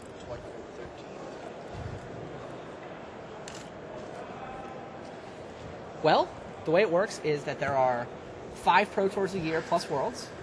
Pro Tour qualifiers will get you into the Pro Tours, and Grand Prix are basically giant Pro Tour qualifiers that also give away a decent chunk of money. You can win $25,000 at a Grand Prix tournament. So I mean, you can't win individually. first place individuals is $2,400, but there's also money on the amateur prize. So if you've never played on the Pro Tour before, you can actually play for a pot of money against just the other people who are amateurs. So if you don't have any pro points, you can play for the amateur prize at a Grand Prix. So kind of a nice deal with Grand Prix. I once showed up to a PTQ in Boston. I actually was going to it because my brother, just randomly decided he wanted to play in a PTQ. And I was just going to hang out with him and go to this PTQ. And I show up and I go to register my brother. And one of the judges who's running the event, he's like, "Oh, I think we have an amateur prize for you from last week." And I'm like, "I think you have me confused with someone else." Yeah. There's actually a player in Boston who apparently bears a striking resemblance to me. Interesting. And I was like, I don't think I got an amateur prize. Yeah, that is true. Some Pro Tour qualifiers also choose to have amateur prizes. It's just up to the tournament organizer. So that's sort of the thumbnail sketch. You know, each Pro Tour has its own set of qualifiers. You can also qualify for the Pro Tour by accumulating a really high rating, or you can qualify by doing well at previous Pro Tours. That's what's called the gravy train. When you play Pro Tours, you get Pro Tour points, and if you have 20 of them, you're automatically qualified for the next Pro Tour. So a lot of the regulars qualify on points, some people get it on rating. Qualifiers is usually the way people first get onto the tour. And then there's the Chris Pikula invite. If you make the Magic Invitational, you get a free Pro Declare Tour. an attack phase. There's a couple random invites, but the basic system isn't too hard. Lemoine keeps trying to chip away.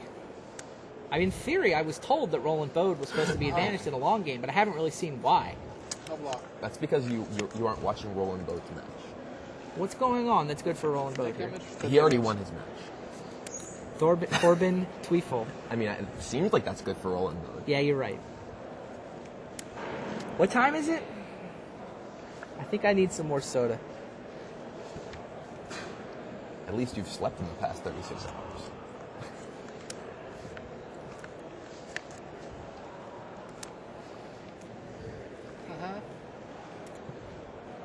Yes.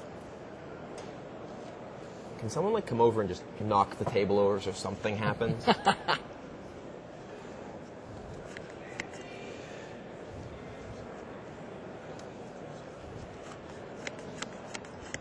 Go. It's still 16-13.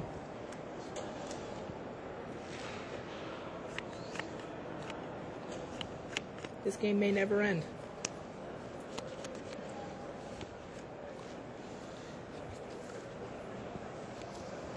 Arbitroth asks how the pros do online.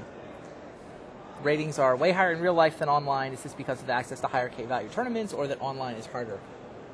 I mean, there's certainly the fact that the higher K-value tournaments definitely allow for large swings in ratings. Right. And there's also the fact that a lot of players don't play quite as seriously online as they might in other tournament play. I certainly know that I do more than my share of drafts. At 2 a.m. after coming home from a bar or something. So not necessarily my best Magic.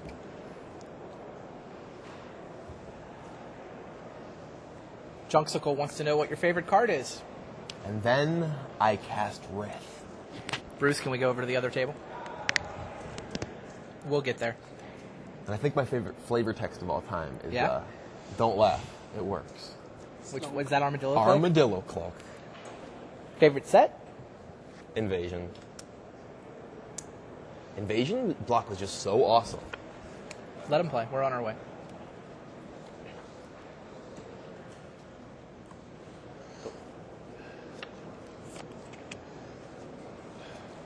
Go.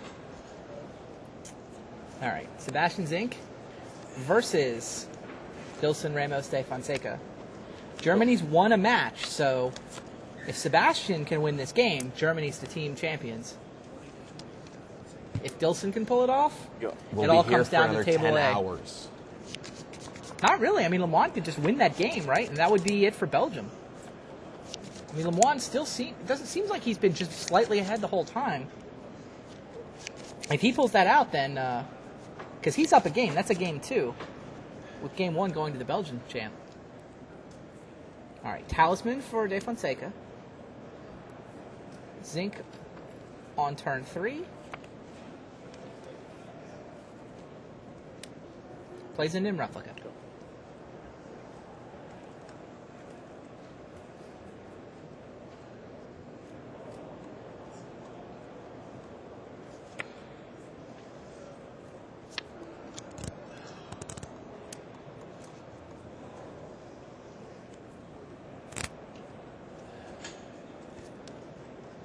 Seems that a lot of people are responding in the forums about the potential for a Pro Tour DVD collection. I think you should use that as a poll question, on a Magic the Maybe Gathering. we'll get Aaron Forsythe to ask that one Friday.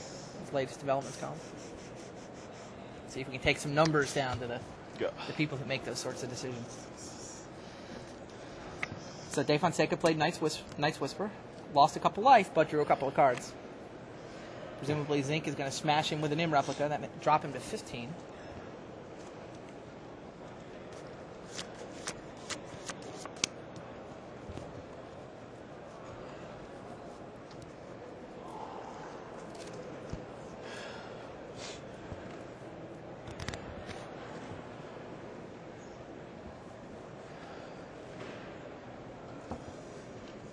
Yeah.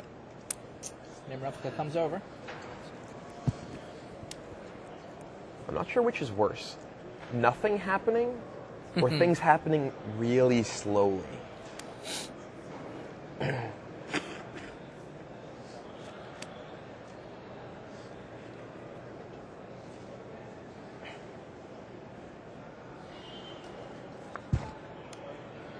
Torben Tweefel finally came up with those Opaline bracers. Was the second pick from him. He seemed to value them a lot higher than you were expecting him to. Maybe that'll break that matchup. Ooh, those are off of his arms reflection. They're gigantic. And he has a ghost in play to protect them. Meanwhile, Sebastian Zink has Flesh Grafter.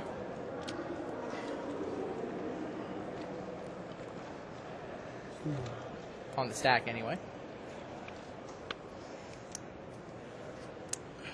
More. Condescend.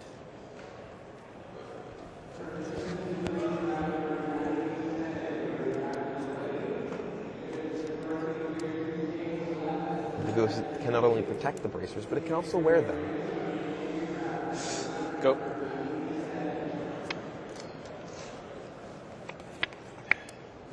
And the beats are on.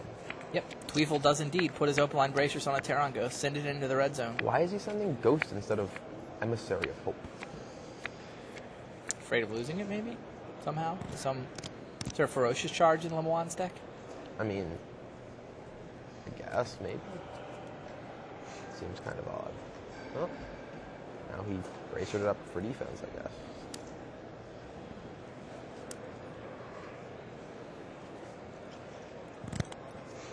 Go. Synod Centurion for De Fonseca. How many cuts? 4. It's a large fellow. What does that card do exactly? It's a 4/4. If you control no other artifacts, sacrifice it.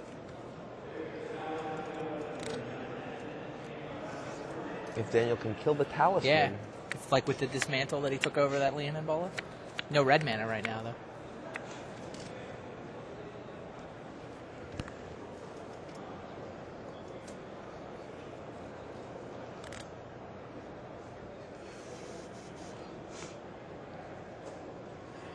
Amen.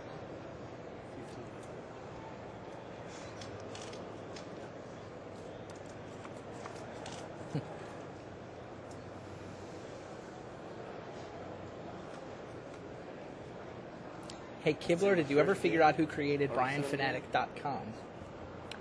no, but I have a crack team of private detectives looking into it. All right.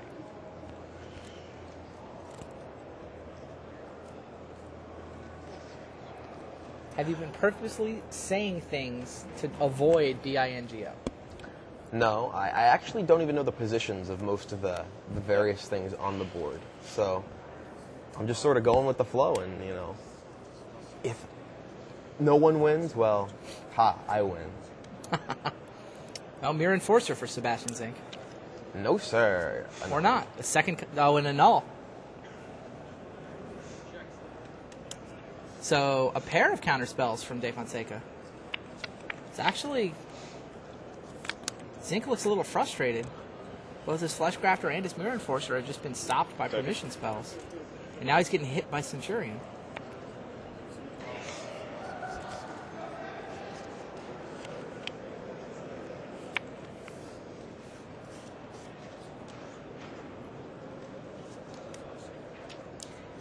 Zink's down to 16. De Fonseca's still at 12.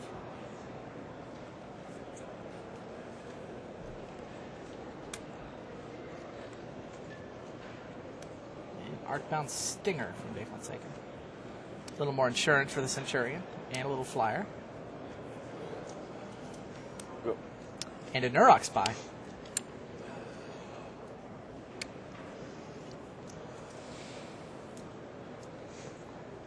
Ooh.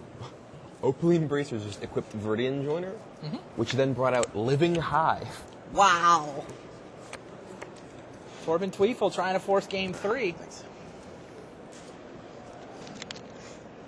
Things are not looking so hot for Daniel Zink, so... Lemoine raises the alarm. By Daniel, I mean Sebastian. Quit that.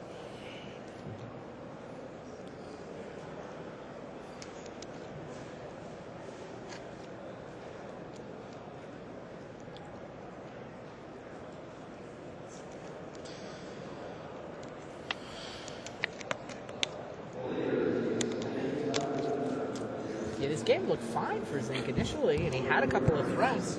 And now he's sitting with no red mana and just a little Nim replica. That doesn't seem good enough. Is that a Darksteel Citadel? It is. He cannot block Nurok. Yeah, that's... Even if he got rid of his replica, he wouldn't be able to block this by. Jeffrey Cerrone looking on from the catwalk, talking to his friends, rooting his teammates on. He came up a little short. His double bringer deck just could not do anything against Roland Bode. One of the fun parts of the team format. Sometimes your buddies just pick you up.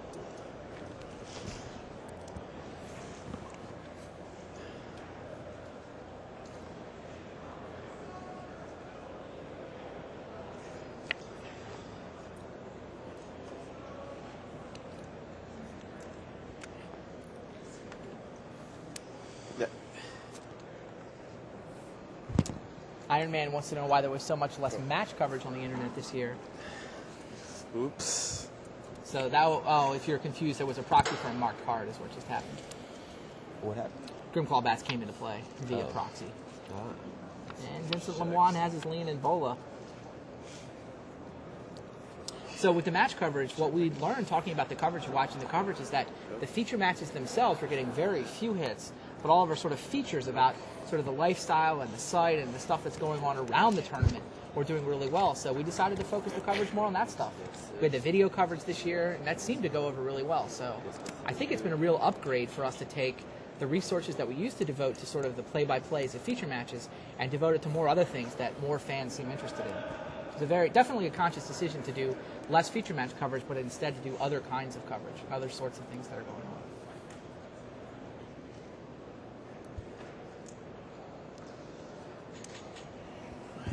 C'est la balle.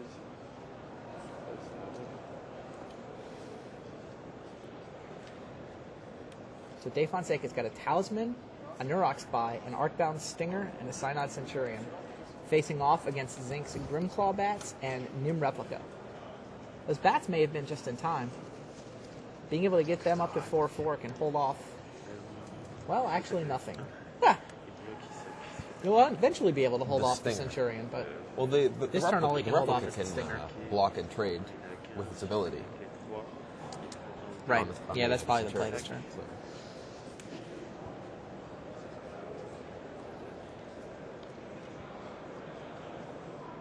Bien. Bloc avec le tour. Il fait 4 points. Quand il a prêt. Donc 5 et 100.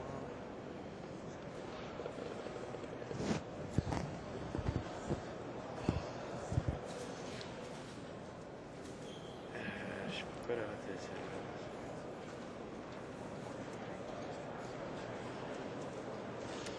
Ça fait 6 bananes, ça fait 6 bananes. 7 bananes. Did they stop for that? Ça.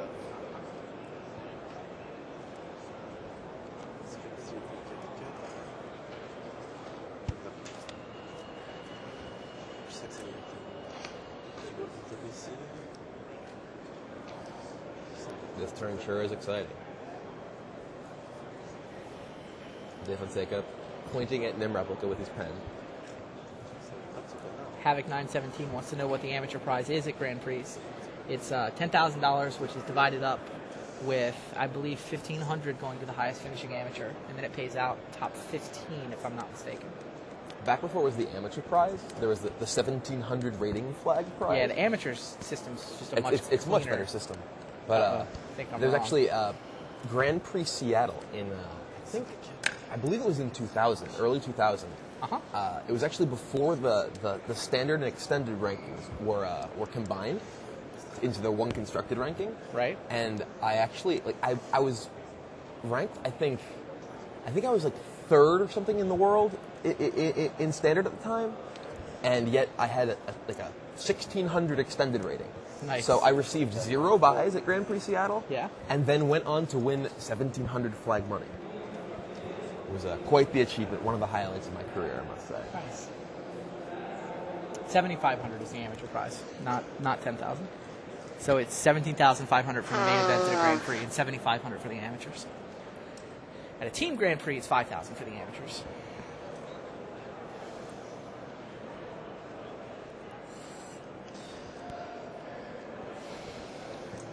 What's the way that the Rookie of the Year actually works in terms of when you accumulate points? Your rookie season is whatever season you accumulate your first Pro Tour point. point in? Yeah. Jeff Garza, Uh-huh. he actually has 9 Pro Tour points from this season from From Grand Grand Prix Prix, alone, and played in 0 Pro Tours. Right. It seems kind of unfair to me to prevent him from being at all eligible for the Rookie of the Year race, just because he actually won. He did very well in Grand Prix that were at the end of the season and qualified him for a Pro Tour in the Do you following. think it should be the season in which you play your first Pro Tour? I believe so.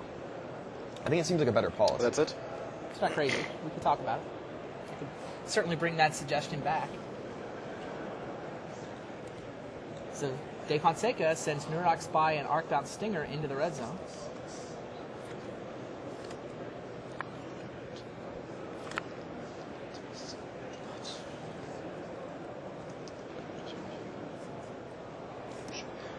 Take it.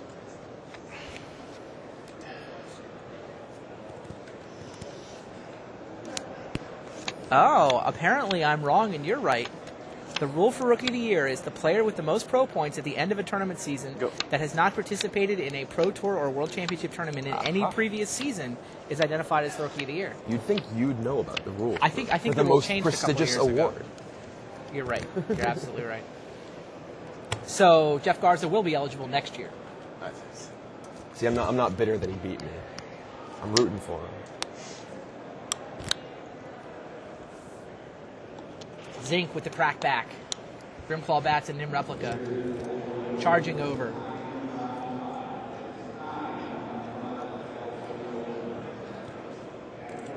These are the slowest Mirrored in Black draft decks I've ever seen. This is not a slow format. No, not at all. It's like we're playing Masks Block all of a sudden. I think somebody might get decked in the Lemoine versus Tweefel match. 12? Mystics and Bolas, and they're going to have 50 permanents in play by the end of that game. 50! I don't think that's possible with 40 card decks unless they have Between the two of them, many it is. token creep. Oh, well, yes. Have they changed the Magic Online token limit, by the way? I don't think so. I think your record still stands. Take 4. Wait. I think it was 128 No, it's better. tokens I had in play. That was very exciting. Nice. No, you don't please. Okay. I didn't have the blockers. So no blockers No is blockers. priority now. Are there any plans for a Pro Tour in continental Europe in the next time? Yes, absolutely. There is a Pro Tour London scheduled for next summer. It's not continental, is it? Oh, right, you're right. London. There's London, yeah. and then not next year, Japanese but the Pro year Tours. after, there will be Worlds in Europe. So there's one Pro Tour in Europe every season, and then in addition, every third year, Worlds is also in Europe. Worlds is in Japan next year, and then it comes to Europe the following year. De Fonseca is down to 8. Zink is down to 13. So Worlds next year is December? Is that when it gets bumped? It's either November or December, yeah. It's definitely at the end of the calendar But year. it's with the new set Yeah, it's rather than with the end. control. I'm so excited about that. I think it's so much better. To have a fresh set. Absolutely. I just think it's playing the World Championships, an event that's just in an old played out format, just isn't nearly as interesting as having the top players take a crack at the format. Scott Larrabee tells me that Worlds is November 30th to December 4th of next year. And it is indeed in Japan, Yokohama, Japan specifically. Okay. So what's the card that Zink's playing? Nim Devourer. Nim Devourer.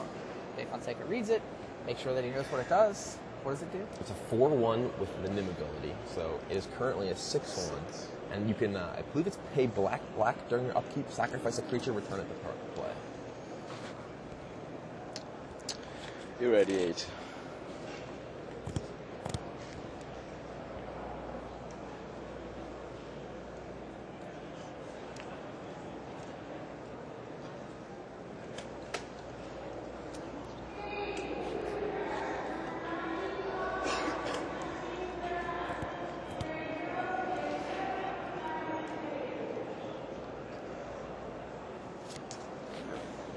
Can I ask you a question?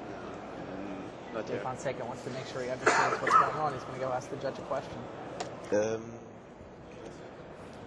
I actually find it a little disappointing that due to the way the Worlds rotation works, we're never going to play the Kamigawa block in Limited at Worlds. Like the Kamigawa block starts up in a month, but then here we're right at the end of Mirrodin, and the whole Kamigawa block year will happen, and then Worlds will happen right after Control comes out. The next block doesn't have an official name, by the way. The code name is Control-Alt-Delete. So I'm calling it Control block, but it will have a real name by then. Yeah, so Kamigawa, which I'm really happy with the way Kamigawa turned out. That's particularly unfortunate given that the Worlds is in Japan. True. Yeah.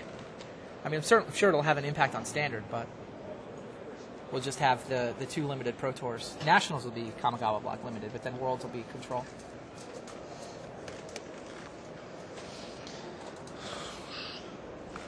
With on Shrine? Yeah.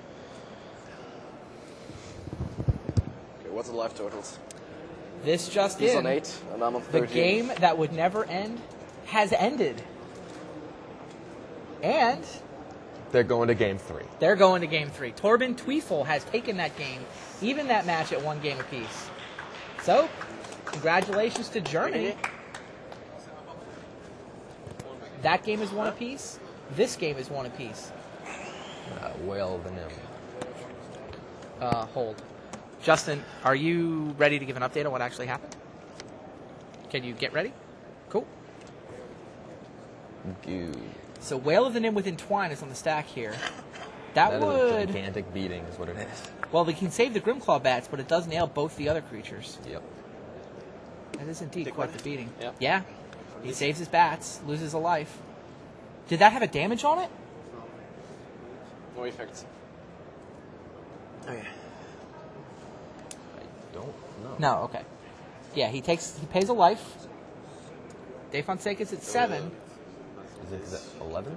Zink drops to 11. And his board has been decimated by that Whale of the Nim.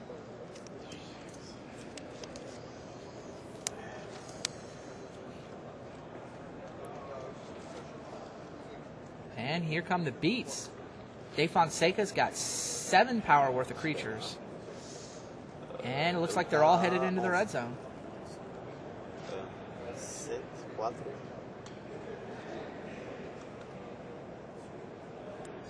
Yeah. Thanks. Yep, go down to 4. Yeah. That drops Zink to 4.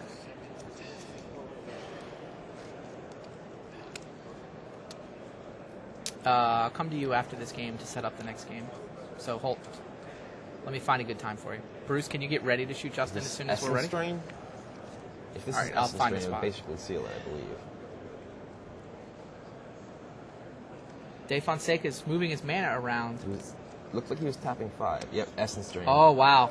That's- Essence Drain nails the Grimclaw bats. Zink grimaces. That's pretty much gonna seal this He one, I looks believe. dead. Zinc is. he Dave was at Fonseca 4, goes up to 10. No board.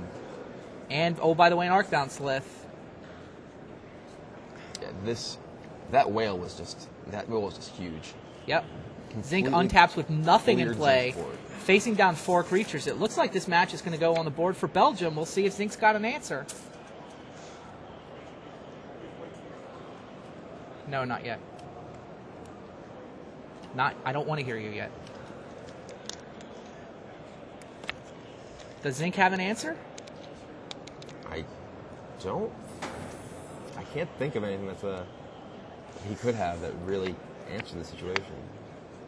He's facing down It's 10-4. a spy, Centurion, 2. 8 power. Zink looks like a man who's just trying to make sure he really is dead. Played this whole game with just swamps. No sign of any red mana.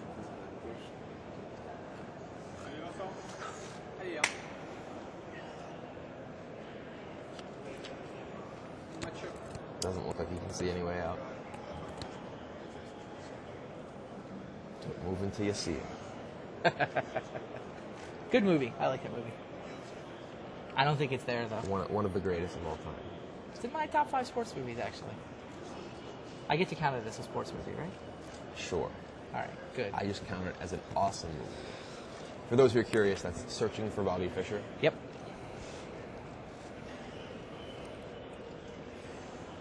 Actually, just read a book about the Fischer-Spassky showdown. Really? Bobby Fischer Goes to War, it's called. Did you hear about all the issues with Fischer resurfacing recently? Yeah. Pretty crazy stuff. It's a strange man. Probably would have made a fine Magic player. Would have fit right in fact. Yeah. All right, not sure if Sebastian Zink has come up with anything, but doesn't look like he's done just yet.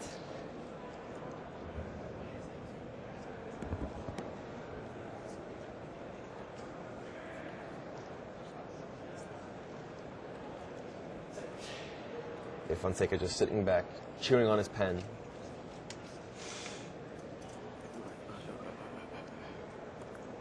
Those pens, $1 at the Pro Tour. If you lose your pen, you need a pen, you have to have a pen. It's required by the floor rules. I think I have paid at least like $100 buying pens Really? at Pro Tours. I lose pens like every round. I actually just walk up to Scott Larrabee and laugh and hand him $1 like every 2 rounds because I need a new pen. De Fonseca has no cards in his hand. Zink's, it's all face up for Zink. He's got 4 cards in his hand, but is there a way that he can stay alive? Or does Belgium put a match win up? Looks to me like it's going to come down to the national champs.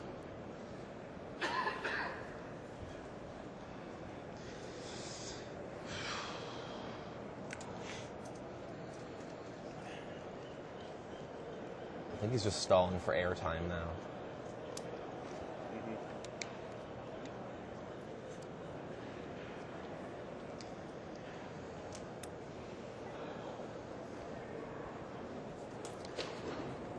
There's a Nimlasher.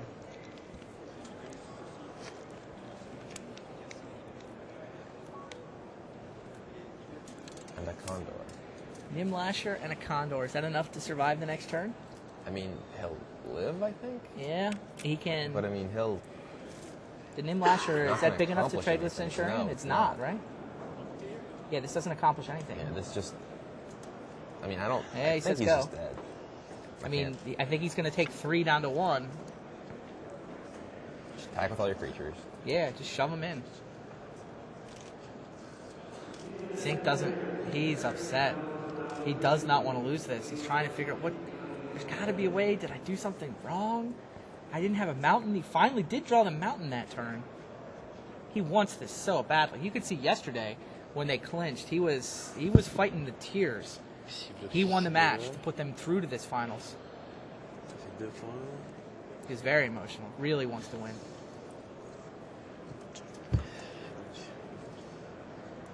Bloc, c'est de la... Just attack with all your creatures, please. Got to send them all, right?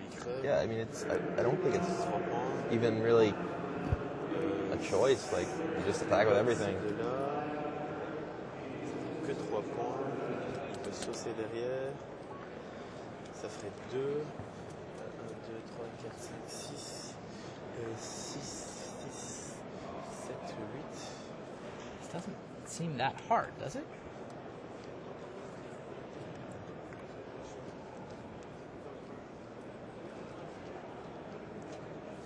Lui, il est 1, 2, les trois. He's just counting up the attack back and fireball. Would that kill him? Is there an attack back? I mean, I guess the Condor survives. yeah. So I guess The Lasher he dies. can just not. He just doesn't attack with. 3 points. But he doesn't die. He's one short. I mean, he can just attack with. Yeah, he can just attack with Centurion and Neurox Spy, Ça sert à rien. and then. And then it means he can't get attacked back. Or if he attacks with Arcbound stuff as well. Don't you then- double block Centurion then? I guess he gets both Yep. creatures. He's probably okay with Yeah. that. I Fireball. mean, that seems fine. Yeah, he's trying to play around fireball. Gang block. I mean, he's at 10. Tu peux faire fireball là. They can fireball for 2, 4, 6, 7 in theory. So, I mean, he would have to get through for 3. I mean, as long as he has a blocker back, I think he's fine. Tape sa team. Il me tue ça. Teddy the newbie wants to know what ting means. Short for beatings, as it turns out.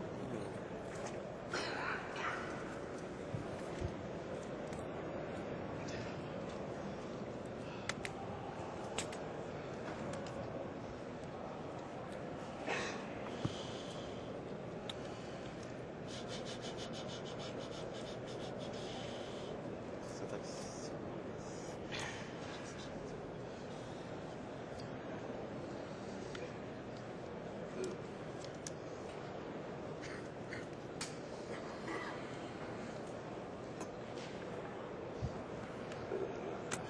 No, Dave Fonseca still can't make up his mind.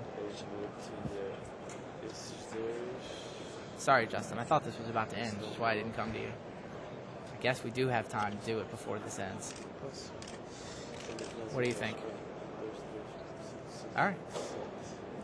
This seems like it can't possibly be this hard. Lance-toi bêche. It's a lot on the line, though. I mean, these guys really want it. I mean, it just seems like you attack with Centurion and Neurox Spy. And, I mean, you have 2 blockers back just in case. You know, at worst, I mean, it seems like, I don't even know. You felt the pressure up there on stage before. You've got everybody staring at you. That's true. I mean, if you make a mistake, people are going to absolutely. talk about it And, I mean, forever. I certainly make mistakes on camera, so.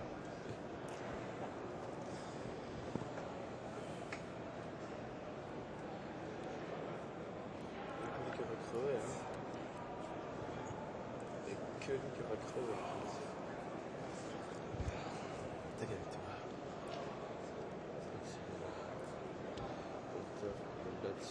Gilson seems to have calculated that if he attacks with everyone, he dies to land fireball. So just attack with Centurion. I don't think he dies to land fireball though. Doesn't he one short? He's at 10. The fireball, even if he plays a land, is for 7. And he has to chump block 1. Like the Condor loses a counter and the Lasher dies. Yeah. So attack for everyone, he can only get cracked back for 2, and then a fireball would be for 7. So he doesn't even die to land fireball. I mean, I still think just the Spy and the Centurion is maybe safer. Fireball. Eu a 1, estou a 9. 9 menos 6, 3.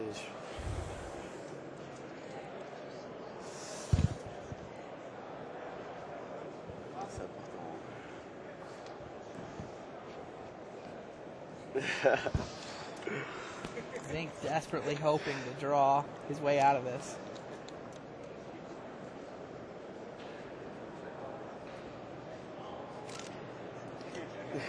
Il pose. Ah!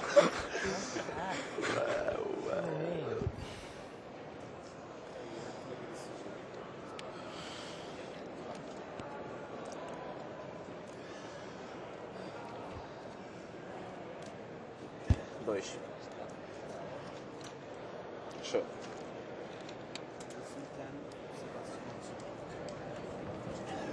Go. Just the Spy. Huh? Interesting. Just the Spy.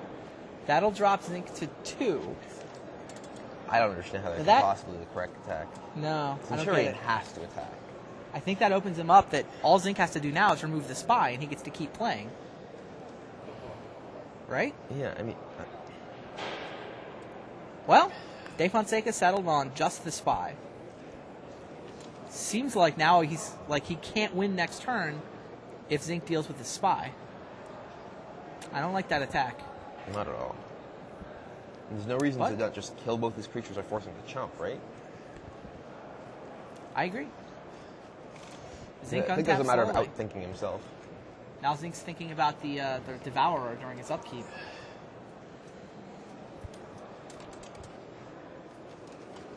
The Devourer is actually better than the Lasher, right? Definitely. But it would have some uses. Was he planning to attack? I don't know. Maybe. He attacks with the Lasher. It just gets... It's 4 power. Dave Fonseca's at 10. Zink does have a couple cards in his hand. Oh, just 1 card in his hand. Declines to bring back the Devourer. Draws his card.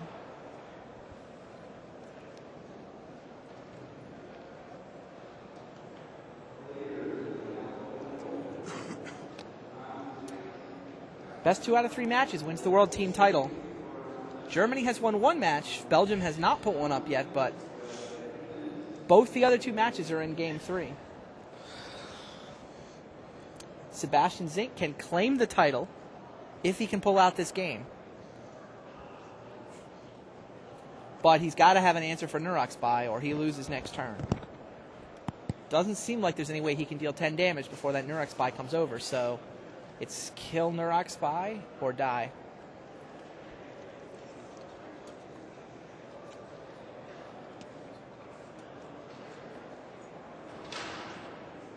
This is just getting painful.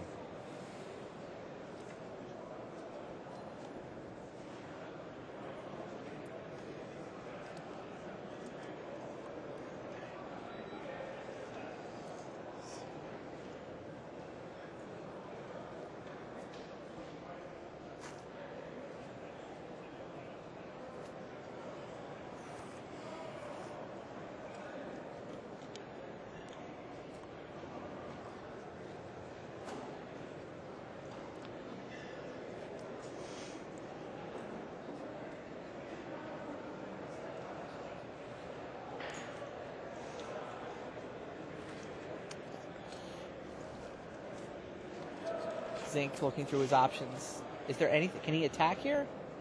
Doesn't seem like there's any attack that makes sense. Oh, Fireball. He did have the Fireball. He points it at the spy. And plays a Nuisance Engine.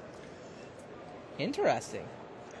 That Nuisance Engine could start getting the Devourer into play every time. And he's got all these creatures in play. Uh-oh, Relic Barrier. Is that good enough? Relic Barrier taps the Condor. All 3 creatures attack. Is that it? Looks like that's it. Wow, Dilson, Ramos Di Fonseca. Top decks the Relic Barrier. That clears the Clockwork Condor out of the way and put one on the board for Belgium. 1 match apiece. It all comes down to the match between the national champions. Just the way you'd imagine one of these things would come down to. And wow. Torben Tweefel and Vincent Lemoine played an insanely long marathon in game number 2. Let's go to Justin Gehring on the floor and get an update on how game 2 between the champions finally turned out. Matches. J'avais pas le bol, il pouvait gratter ma table. Okay, dann geht's ja noch. Das wäre tot. Ja. Il peut fireballer. Set us up, Justin. What happened with that last game? Just checking the match, you saw it was just a total stalemate. I mean, lots of lockdown. Tweefel had some tappers and healers, had the anchorite as well as the healer's headdress, which is basically preventing Lemoine from doing any kinds of attacks. Lemoine might have been able to take advantage of a Clockwork Vorak, but we saw he wasn't putting counters on it. And it got purged anyway. Yeah, and it got purged anyway, so it really didn't end up impacting the match very much. But then it looked like Lemoine might be able to take it away because he was able to unforge the headdress, slowing down some of the healing things, and eventually got a bola of his own to help tap things down. But Tweefel had some really huge beaters. He had a Living Hive. He had the Bracers with 4 counters. Ended up putting those on an Emissary of Hope, amongst other things. And then had so many tappers of his own with the Mystic and the Auriok Transfixer that he was able to even beat the Bola in his tapping war, which is very hard to do. And was able to tap down enough guys and send with his, his Hive and his Opaline Bracer's guy, and basically through a slow war of attrition, just chump block, chump block, chump block, he was able to win it. So Torben Tweefel won the Tapper rule despite playing against Leon and Bola. Let's go check on game number 3 and see how it all turns out. Thanks a lot, Justin. Yep. Torben Tweefel and Vincent Lemoine have been patiently waiting, and now they can start. One game between these national champions will determine the world team champion. Vincent Lemoine will get to go first. He came out aggressively in the first game and was able to win in fairly short order. Both players lead with a plains. Second plains from Lemoine. And Little Beater. 2-2 lean in square. What's his creature? Is it Cat Knight? You just want me to bring up the card viewer, don't you? So it's just strictly better than Glorious Seekers. That seems unfair. Glorious Seekers is absurd. Yep.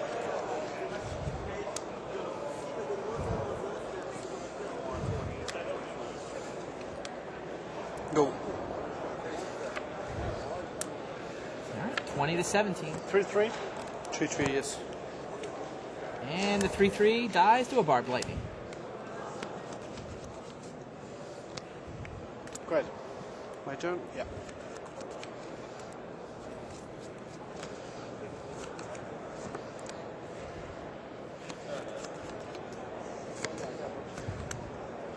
Punisher. 4 mana for Loxodon Punisher. That guy's pretty happy when he's got a pretty hat.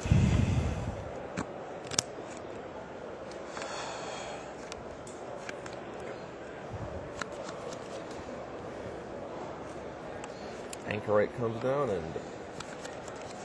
Punisher seems bigger than Anchorite. He is indeed. How big is it turn? 5/5? Thank you. Yep. 5/5 trample. 5/5 trample. Smash. Thank you. Tweefel takes it down to 12.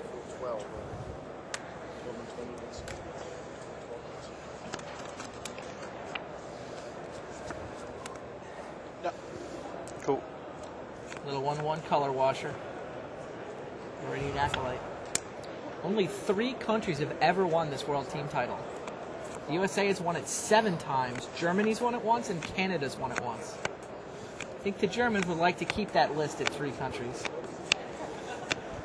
Belgium's trying to score probably the biggest Magic accomplishment in the history of their country. They've had 1 gravy trainer over the years. Bernardo da Costa Cabral was Belgium. Jeffrey Cerrone is now a gravy trainer by virtue of the points he's made here. Jeffrey Cerrone, he was on for a while. He's been around. I don't know that he's ever been over 20 points, but he's certainly been qualifying with some regularity. And there's Raise the Alarm from Vincent Lemoine, continuing to press his advantage. Can he win this with the early aggression? That's how he won game 1. The Belgian national champion has been very excited and very proud of what his team's accomplished. And he put up a top 32 as well in the individual portion. Certainly an impressive feat. Getting qualified for Columbus.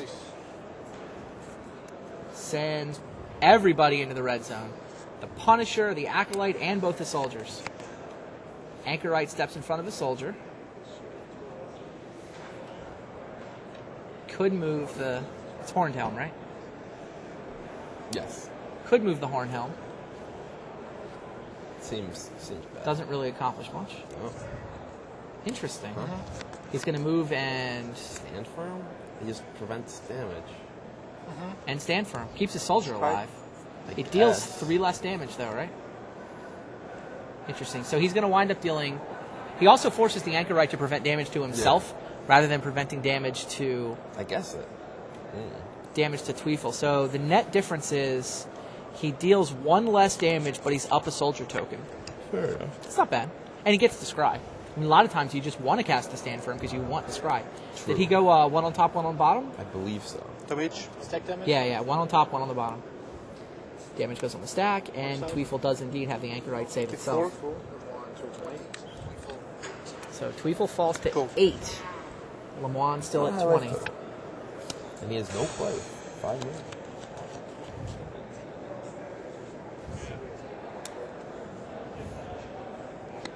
cards.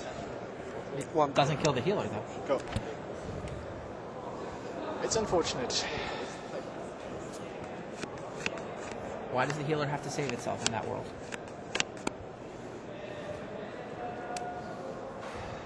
Oh, sure. It actually would have dealt more damage if Attack. Lemoyne had Please. waited until damage was in the stack to move the Horned Helm.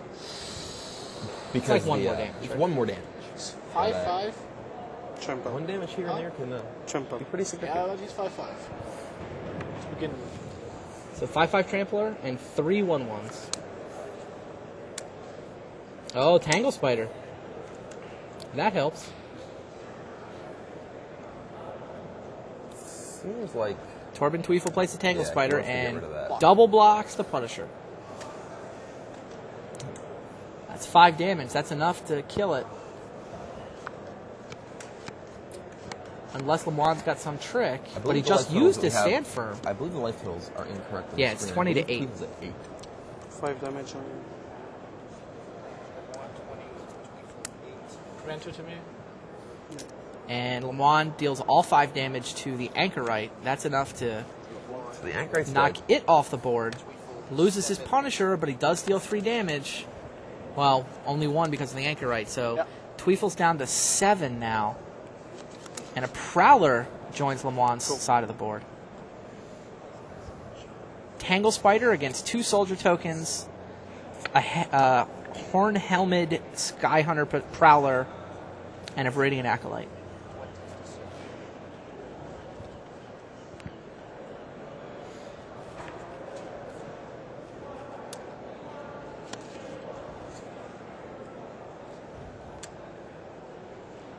Four mana from Tweefel.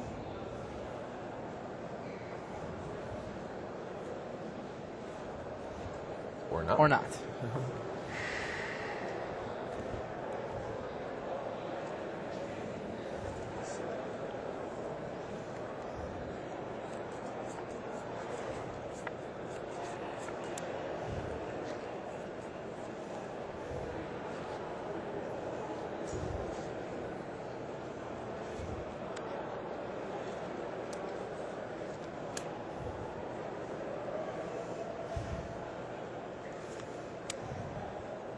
Great.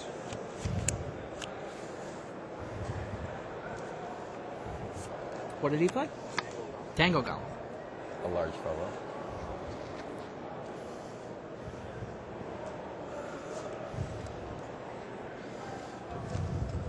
Oh, Stasis Cocoon for the Tango Golem, not the... Yeah, for the Tango Golem. And Lemoine shoves all in. Everybody's in the red zone. 2 soldier tokens, a Viridian Acolyte, and that Prowler. The Spider Let's get rid of steps a in front of a soldier soldier token? token. Like Not the Prowler? It seems like you actually... I mean, you can't kill the Prowler. It seems But like you wanna may as kill well block the Acolyte. Yeah, you It's might as just well block the strictly Acolyte. better. It has an ability. So he takes 3 down to 4. Does Torben Tweefel. Go.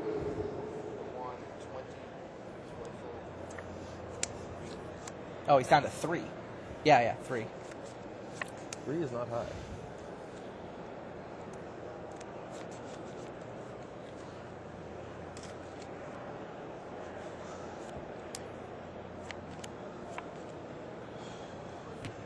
Three cards. Playful has 3 cards in his hand. That's... Seems like there's got to be something going on.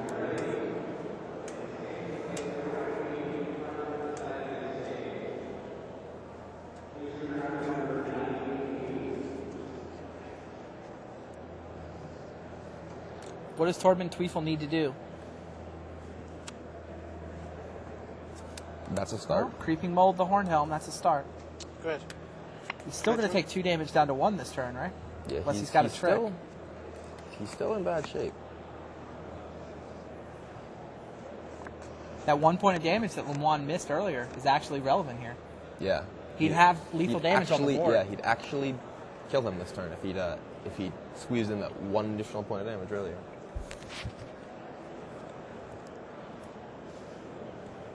Declare attack. Please. Everybody into the red zone. Tweefel's got 1 Tangle Spider for defense. He's also got 4 mana untapped.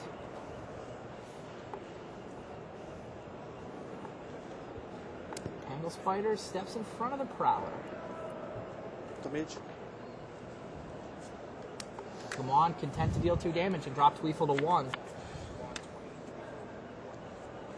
1 life. And 1 Hanging life. on by a thread. A thread he shouldn't even have. Indeed.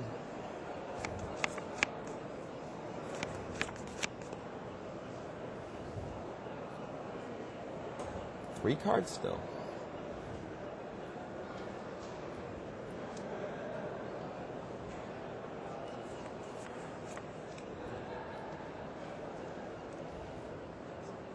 Tweefel taps 3.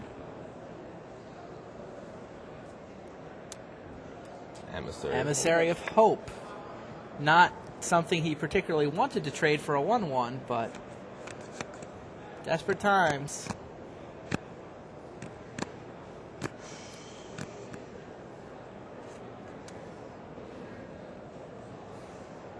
Threatening lethal again. Lean and Skyhunter, another 2/2 flyer. So 3 creatures for Lemoine. He just needs to get 1 more creature hit in of any kind. Any creature could do it. Okay, maybe not a pest token. Oh. Transfixer comes down from Tweefel. What does Tweefel have in his hand? Clinging. He's been leaving a lot of mana untapped. It's true. He may have a relevant instant. He has grabbed the range in his deck, doesn't he? Yeah. That is an irrelevant instant. That's true.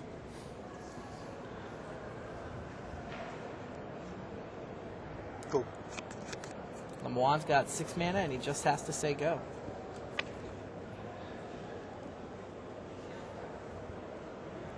Tweefel really doesn't want to see Lean and Bull on the other side. True. What was Lemoine's splash card off of his Acolyte? He had something. I haven't seen the It would be interesting if that was the blocking the soldier token. Yeah, because he could have 2 tokens.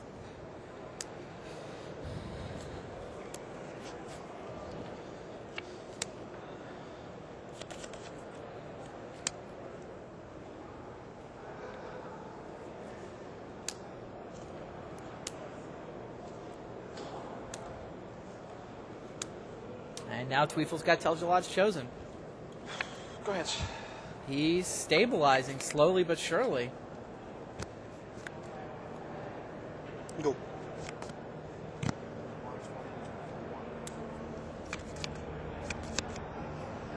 So earlier in this game, Vincent Lemoine had a Loxodon Punisher with a Horned Helm on it. He attacked. It was a 5/5. He decided that he wanted to move his Horned Helm onto a soldier token and use Stand Firm. That way, he'd get to scry, and more importantly, he would save his soldier token for future attacks. Now, what he could have done was to stack damage first, then move the Horned Helm. That way, the Punisher would deal 5 damage to Torben Tweefel instead of 2. Now, the Loxodon Anchorite would then prevent damage to Tweefel instead of having to save itself, but that adds up to 1 less. What actually happened, Lemoine moved before damage. The Anchorite saved itself, and Torben Tweefel wound up just 1 life higher than he could have been.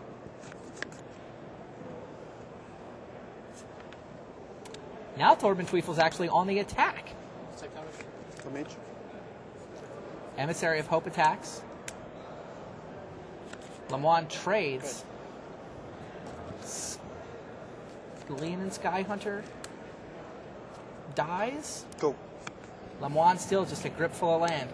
He's down to a pair of 1/1s. I don't know if the game might have played differently if Tweefel had 1 less life. There might have been some plays that were affected by that. I'm not sure.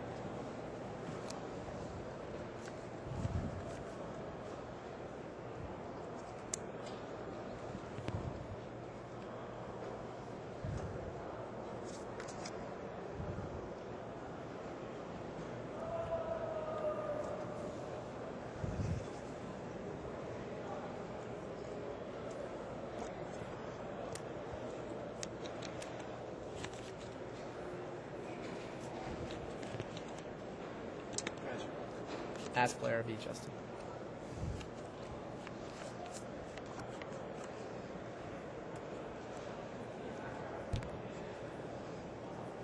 Go.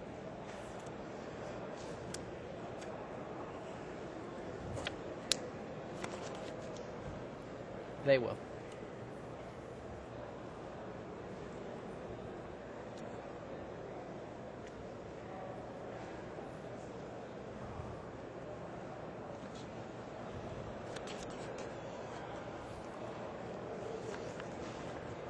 You think Torben Tweefel can come all the way back here? It looks like he may. I mean, From one life? What does the Belgian need to draw? Lean and Bola is his best draw. Lean and Bola? There's Razor Golem. Is that big enough? It It bounces off of Tangle Spider, and there's a Transfixer, so... and there's a Chosen, it actually so is no. not particularly relevant I mean, at all. it is a guy. It means his next artifact creature has a chance to do something. Both players seem to have quite a few lands.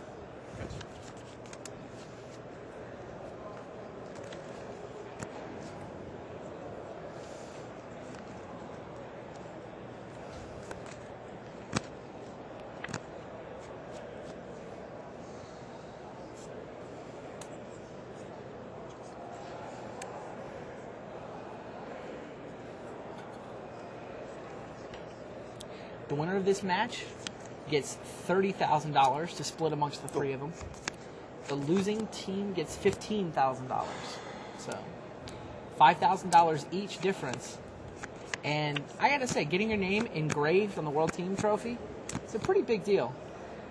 I mean, that trophy has been passed down through the years. A lot of great Magic players have their name on that trophy.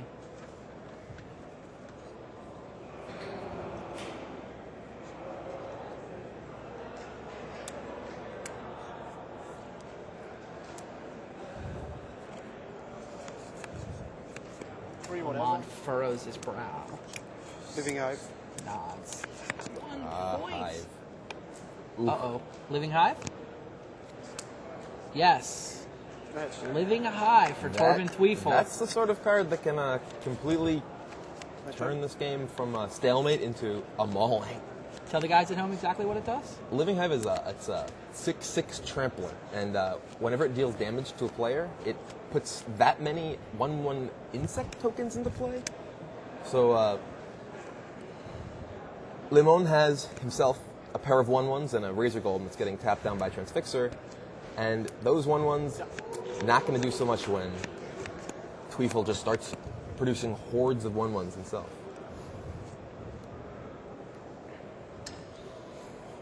What a comeback if Torben Tweefel really can pull this off.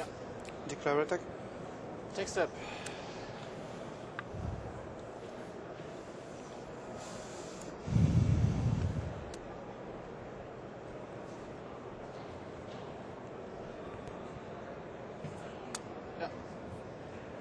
Go.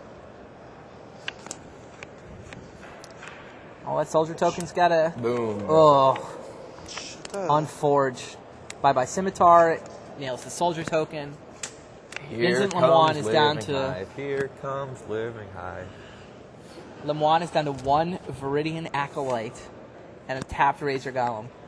Torben Tweefel has Telgelot's Chosen, Living Hive, Tangle Spider, and a Transfixer. And his Stasis Cocooned Tango Golem that hasn't done a whole lot. What he really needs to do is just not mana burn at this point. Avoid the mana burn. That's the key to victory. Citrus. Healer's Headdress. That's a that nice helps. How much does he attack with here? You leave the spider on defense with the headdress? Oh, apparently you leave Telgelot's Chosen on defense too. 6 1/1s. Just the Living Hive. Just the Living 6 Hive. insects. Living Hive deals 6 damage and brings 6 insects into play. Does Juan have any answer to this? I don't. I don't remember. think so. I don't remember him drafting. There's no real form of direct damage in his deck. I mean, he's probably got a couple random flyers left. But I mean, He's got to draw one between- immediately. between the headdress and the Tangle Spider, I mean, those really. Look at all those insects. Wow.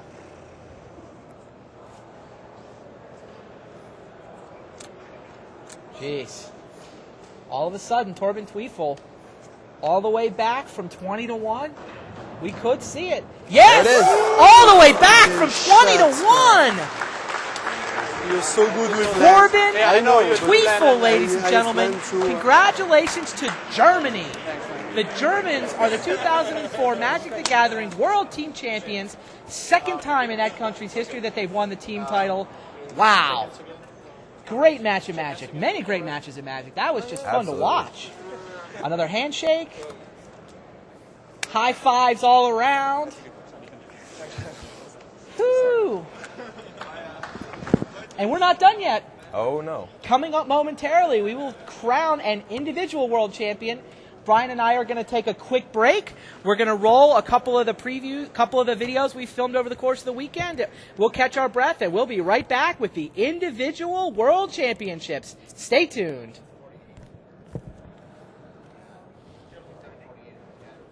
Yes?